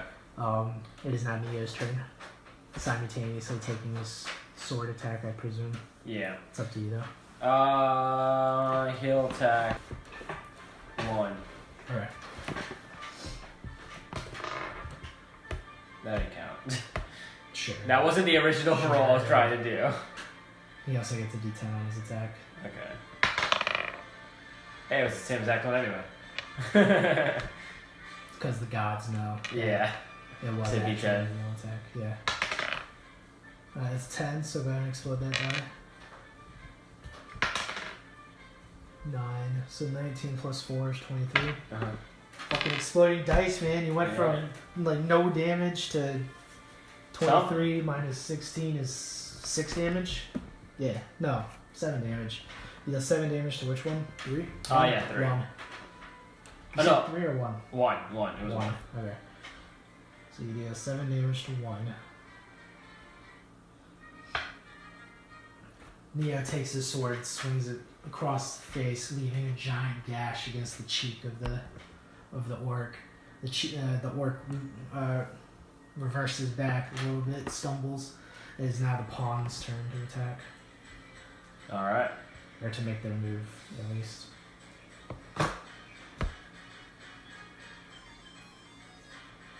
Is this a Pokemon battle? No, this is from Blue Dragon. I guess Nuba Amatsu did the music for that. Alright. So, the pawn is gonna get behind him. Do they all have a rope? Each and every one of them? No, one of them will have a rope. If you have other pawns by them, they'll get advantage on the attack roll. We'll say the grab. I'll wait then. Here, 1, 2, 3. Well, you can probably get all 3 of them next to 4. Yeah. So. Diagonal is fine, so you Okay. can move the 5 over. So move here. This guy will have the rope. Sure.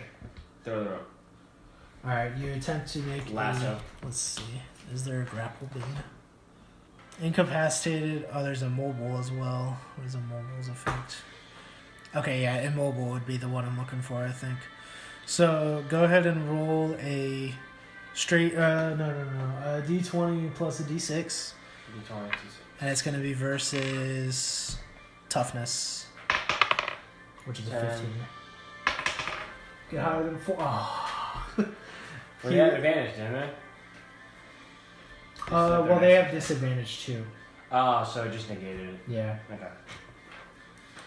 So they attempt to make a roll, or like move forward and try and wrap some ropes around. 2 of them are holding the arms closed, but the orc just wiggles himself free and gets free from the attack. Okay. From the whatever it's called, immobile attack. And it is, they used up their move and action. If you want to move them a tiny bit more, you could, but it's up to you. Nah. Actually, you know what? I have Since you're interaction also there. flanking with them, I'll give you advantage 1 if you want to roll another d6 and Sure. potentially get 1 more. I'll take it. No, it's still the same roll. So yeah, they attempt to do it, but the orc wiggles free, breaks himself free. Okay, that's fine. So that counts as all their actions for doing that. Yeah. Okay, that's fine. Yeah, they work as a unit Yeah. essentially, and the more people they have flanking, the better they have the chances. Okay, that's fine. All right, so that's it. It's back to Marcus.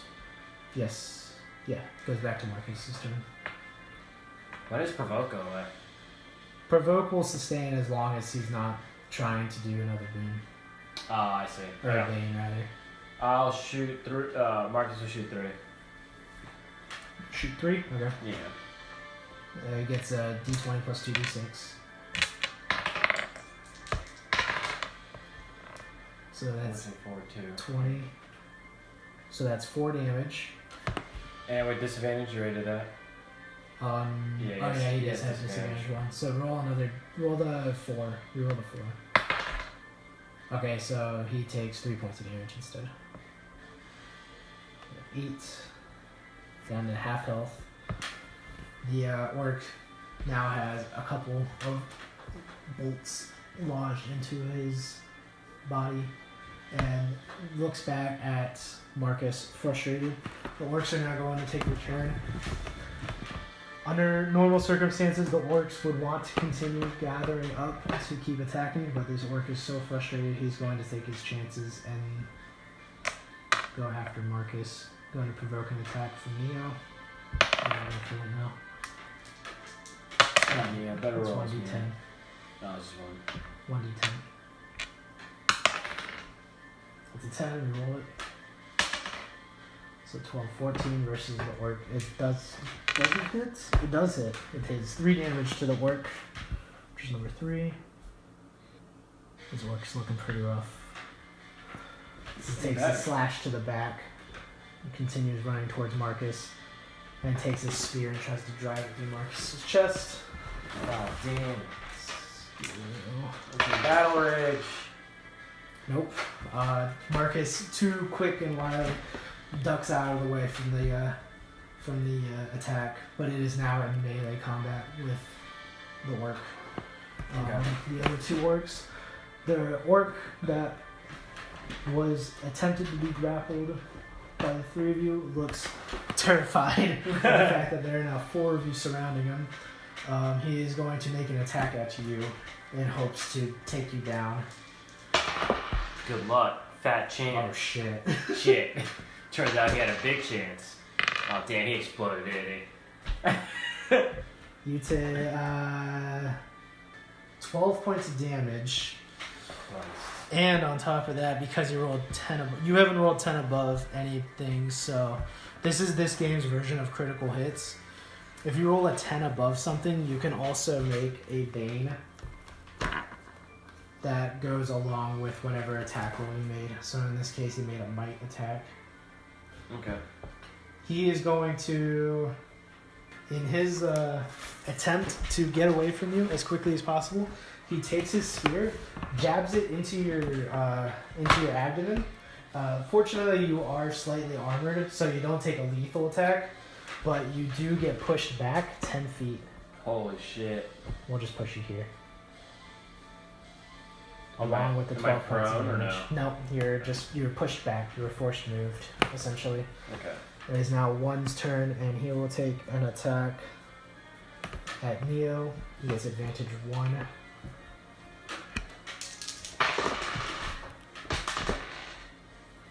It's a 7 plus 3 against Neo, which is definitely not a hit.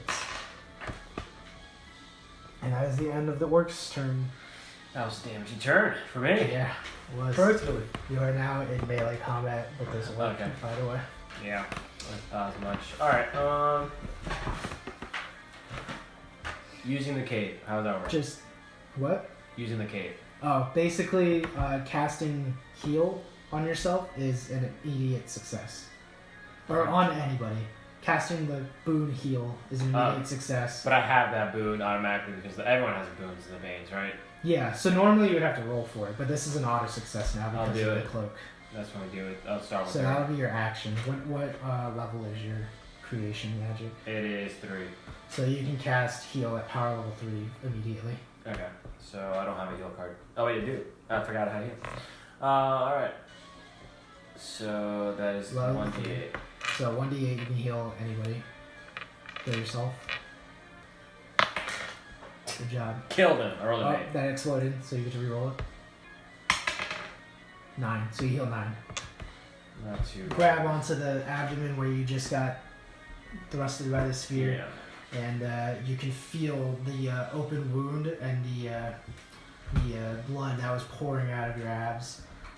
Not only does it stop the blood from gushing out of yourself, but it also leaves like pretty minimal like scarring compared to if it were to just be a regular like attempt to patch yourself back up.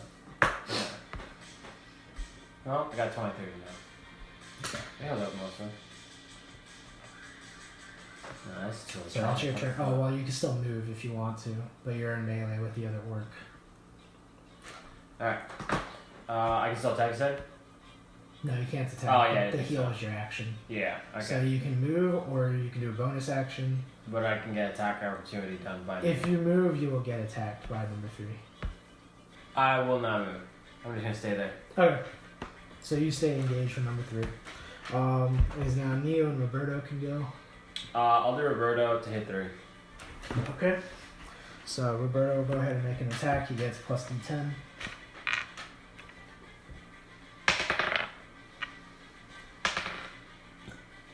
Plus 12 does not hit, or 11 does not hit.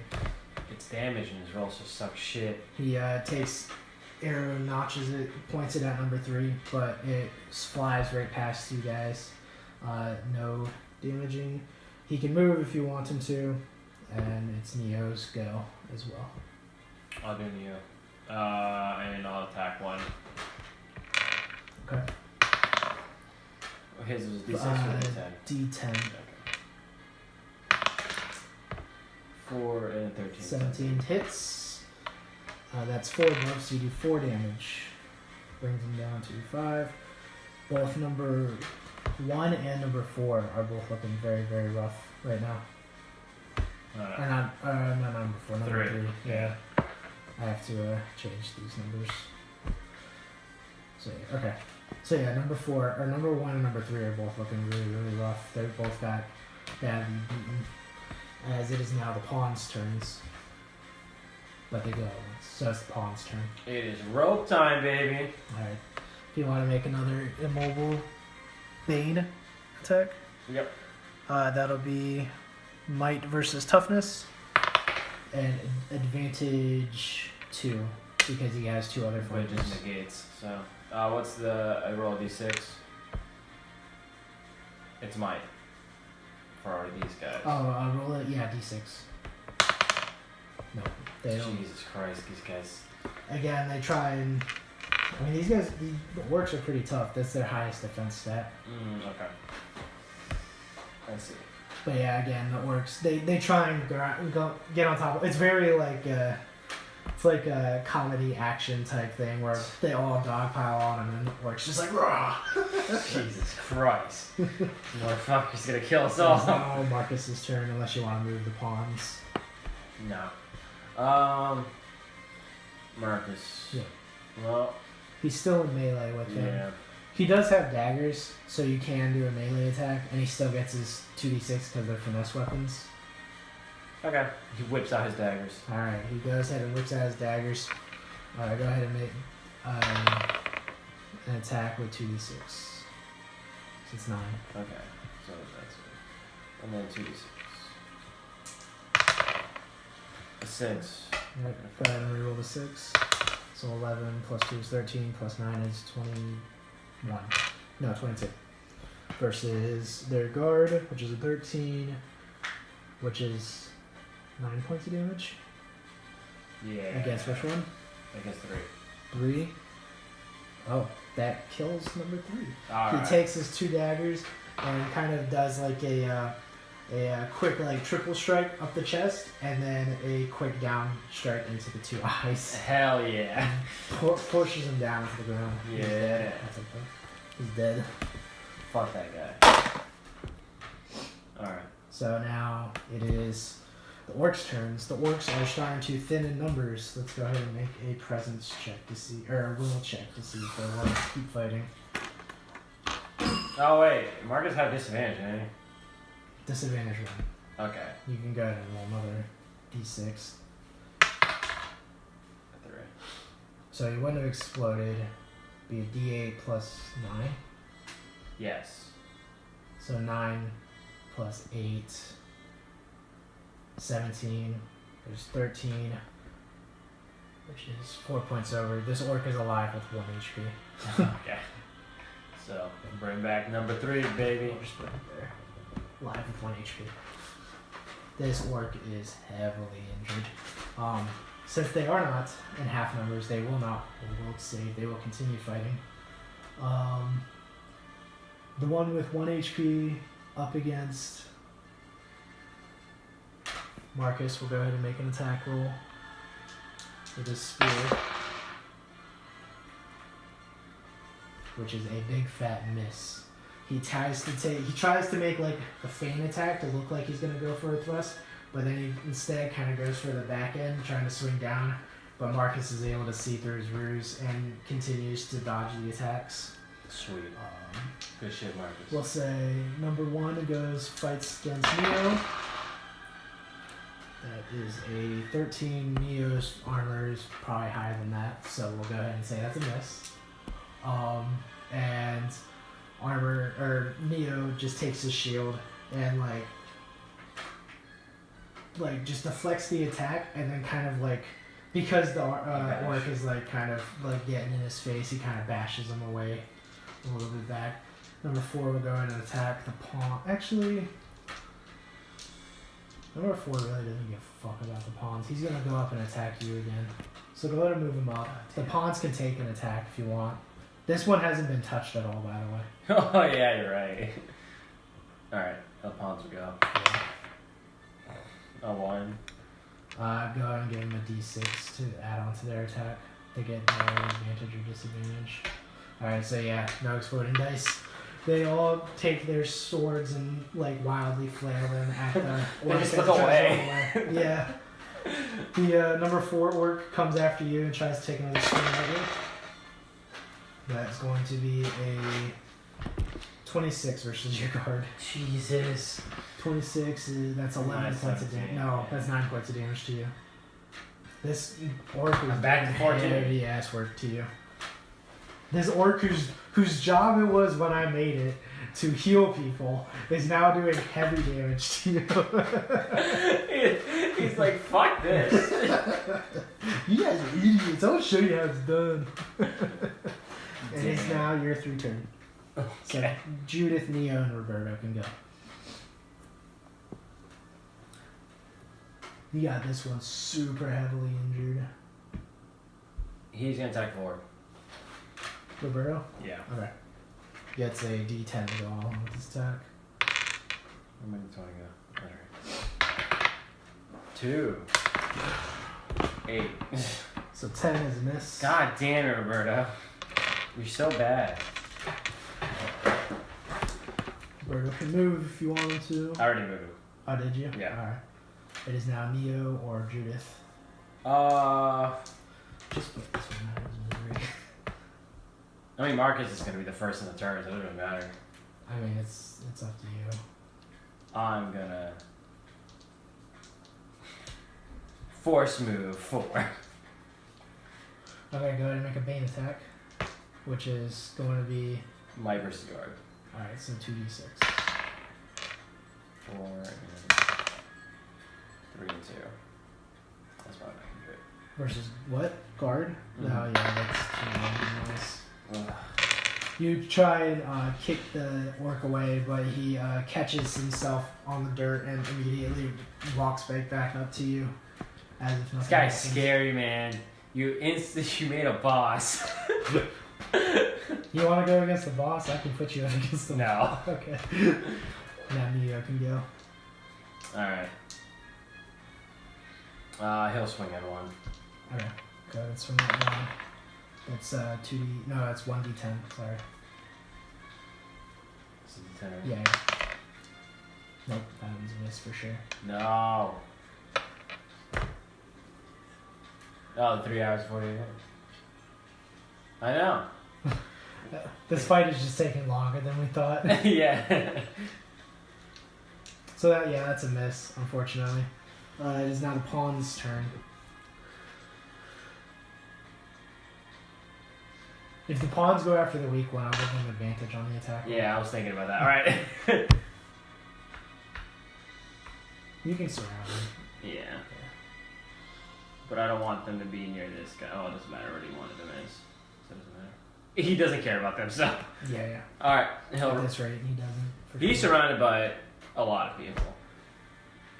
Oh, yeah. And he's weak. He gets, the pawns get advantage 5, but they get disadvantage 2. So they get advantage 3 too. And, of D6s. course, a nice one. So you roll 4 d6s and take the highest one. 5, 5. No. 1, 4. No. Are you kidding? I'm serious.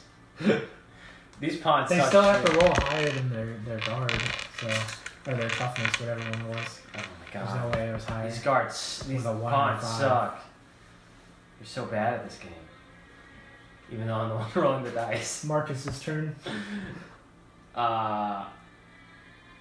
Marcus is gonna just, even if there's attack opportunity, move away. Okay. So yeah, he'll take the attack of opportunity,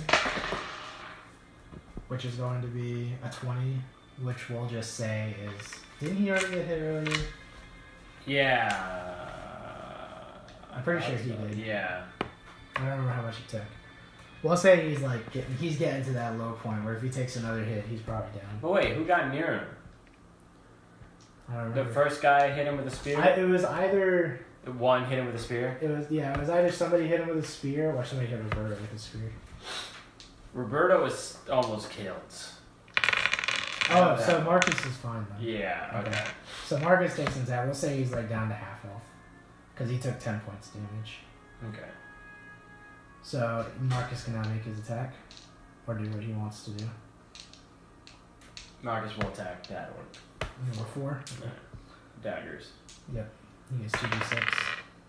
9. Is that 9? Oh, no, Can't wait. tell from here. I can't see the It's a dot. 6. No, wait. I can't. The dot at the bottom or Yeah, the top? that's the bottom. So Okay. that's a 6. That's what I get confused. 5 and a 1. So that's 12 versus guard.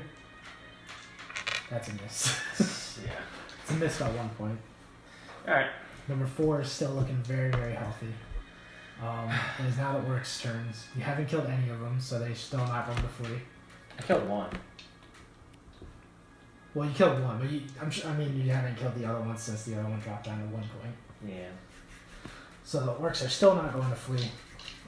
Number 1's going to attack Neo. And he gets advantage because I gave him advantage. That's 14 versus Neo. We're going to say that's a miss. Say Neo has like 15 AC. Number 4 is going to make another attack at you. He sees that you're starting to run a little low on health. So he's going to insist on attacking you. You could regenerate the low HP guy. I'll give him the attempt to regenerate the low HP guy. Alright. Number 4 fails his attempt to regenerate. And the guy with 1 HP attacks you for 4. Or hits you for 4. And that's the orc's turns. Okay. So who hit me for 4? You take 4 from the guy with 1 HP. Got 10 HP. And his regeneration attempt failed, so now it is the trio. The dynamic trio. He's gonna hit 4. Roberto goes. 12. There's a number that is good. He was at D10? Yeah. 8. So 20 versus 4, you said? Yeah. Okay. 20 versus 4, that's going to be 7 damage.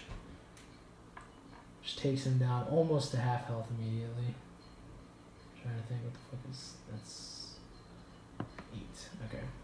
No, 9. He's down to 9 HP.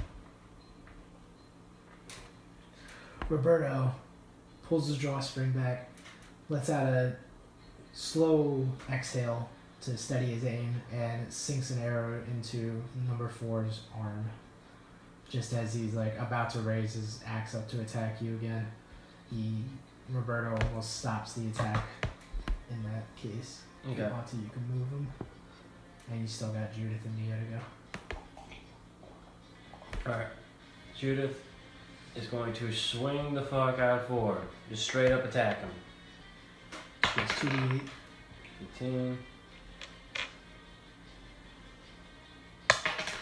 5. 1. 21 versus 13. That's 7 damage? No, 8 damage. To number 4. All of a sudden the tides have been turned and this guy is also down to 1 HP. I just have to put my back into it. Yeah. Judith is not happy with this guy attacking him, goes into this trance-like rage, and just with fire in her eyes, sinks her great sword into his shoulder, but it gets stopped quickly by his clavicle. He kind of buckles in his knees in the sheer pain. It is now Neo's turn, Okay. and she can move if you want her to. No, I don't want her to. Yeah. No, because she might just die from him. All three of them are looking very, very rough right now. But number 4 and the guy with 1 HP, both in particular, really, really bad. They're like definitely on death's door. Alright, Neo's gonna run, seeing how devastated fucking Judith is. He's gonna get, obviously, attack opportunity against her, but he's going for 4. Okay, I'm gonna go ahead and take that attack real quick. Nope, that's a miss. Neo kind of like leans forward into his face, into the orc's face, and the orc tries to take a quick cheap shot at Neo, but Neo backs up just in time, gets disengaging to get away from the fight from 1, and is now flanking with 4. Okay. He's gonna attack 4. Okay. That's a D10. 8. 5. Which is 13. That's just enough to hit him. Neo takes his sword and sinks it into... Takes his sword kind of like... Instead of swinging it down, he just like holds it diagonally down and then sinks it into the orc's neck. The orc falls, slumps down to the ground and dies. You can take number 4 off of there if you want to. Yeah, fuck you. Let's see. That was all 3 of them. The pawns get to go now. Okay. They're gonna catch him 1. Okay. I'll give them an extra point of disadvantage because he's super weak. 19. Ooh, very good. That's already probably enough to catch him. I mean, yeah, I just exploded this dice, so... That's more than enough. It'll be fine. So let's see. A mobile is... Target cannot move from its current space. If you invoked the Bane with a might roll, which you did, then both you and the target are immobile. Your current space for the duration of the Bane. Locked in the grapple. So currently the pawns are locked in a grapple with the orc. That's the pawns. Marcus now go. Well, the pawns are done. Alright, Marcus is going to move over here. Yep. Shoot that guy. Alright. Make an attack with 2d6. 19. That's probably already more than enough with 2d6 minimum damage kill. 19 plus 2 is 22, or 21. Yep, that's more than enough to kill with minimum damage. He takes his crossbow and aims it right in between the eyes of the orc. And the orc not only falls to the ground, but the bolt actually takes a chunk of the brains out of the orc. Damn. Good shit, Marcus. Alright. Alright, now this one is tied up. We'll say, for the sake of this, he's already, we're not going to do any more might checks against each other. Yeah, fuck that. Because you got like 4. Not only do you just have the pawns, but you also have 4 others attempting to hold him down. One of you will eventually get a rope and wrap it around him, 50 feet of rope. And you guys wrap this guy around with rope and tie his arms and his legs almost in like a hog tie type of situation. and he's now completely immobile and cannot break free, and he's already really weak, pretty much dying at this point. Okay. I will. God, that fight took so long. That took a long ass time, man. Jesus.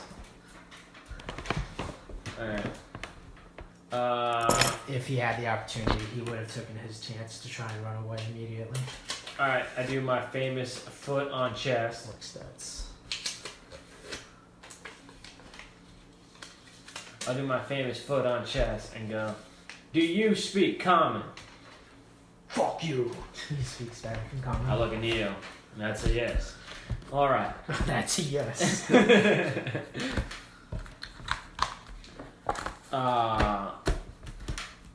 Now, we're on a little expedition here, and we're looking for your boss, the giant. You know where we can find him? Roll a presence check. Try and intimidate him.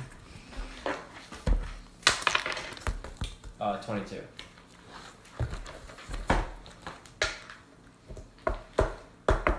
Sorry, I'm trying to figure out how the hell I have this. That's alright. 22? Yep. Okay. The orc looks up in just utter defeat, and he saw you heal yourself earlier. He says, "If you heal me, then I will tell you what you want to know." I'll heal you after you tell me. Make a persuasion check. Or persuasion. Just do it. Alright. He reluctantly lets out a sigh and a gasp and just like moaning in pain. What do you want to know? Where, if we take you with us and I heal you, you show us where the giant is. The giant who leads your orc band. Roll a perception check.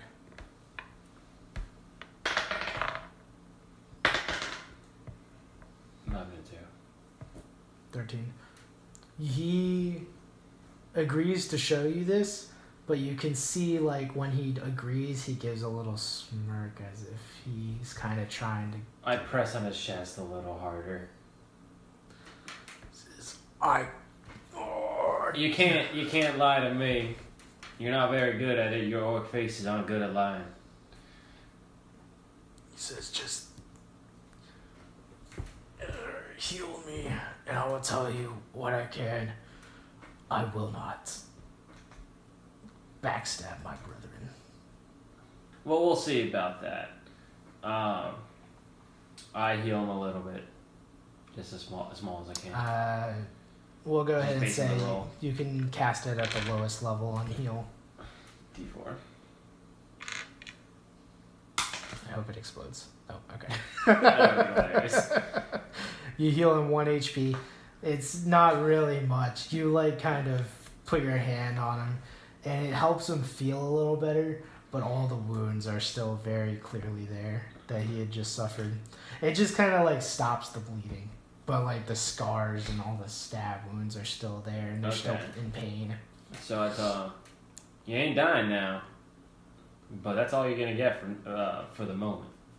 So we're gonna take you up the mountain, and you're gonna join us for a bit. And that's what I got. I refuse to help you. You don't have much of a choice. You're in ropes. So you're gonna come with us, and eventually you'll help. I'm not going to backstab my brethren. I will give you information, but I'm not going to help you in your cause. And that's fine. You can give us information. We'll still take you. Alright, you lift him up, All right. and you forcefully drag him along the roads. Yeah. Is there any information you want to know now before we end the day? Any patrols from there to the camp that we should know about? Okay. He says that they don't have any particular patrols per se around the encampment.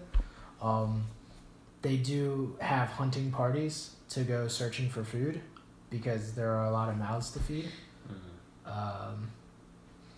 As for nighttime, they do have patrols. They do have like rotations to keep guard at night from surprise attacks. As for where the giant is, he just says, look for the largest tent. We could have done that. Yeah. I mean, that's the best information he's going to give you with your question. I'm still taking him. So he'll be part of our crew for a bit here. Okay. In rope, though. You insist on taking him, even though he gave a devilish smirk when you asked him to help you out. That's fine, I'll kill him if I have to. Okay. Also, he puts the thing over his mouth. Okay. You take like a piece of rope and bound his mouth. Yeah. Alright. That was it for episode 1. That's it. 4 hours and 8 minutes.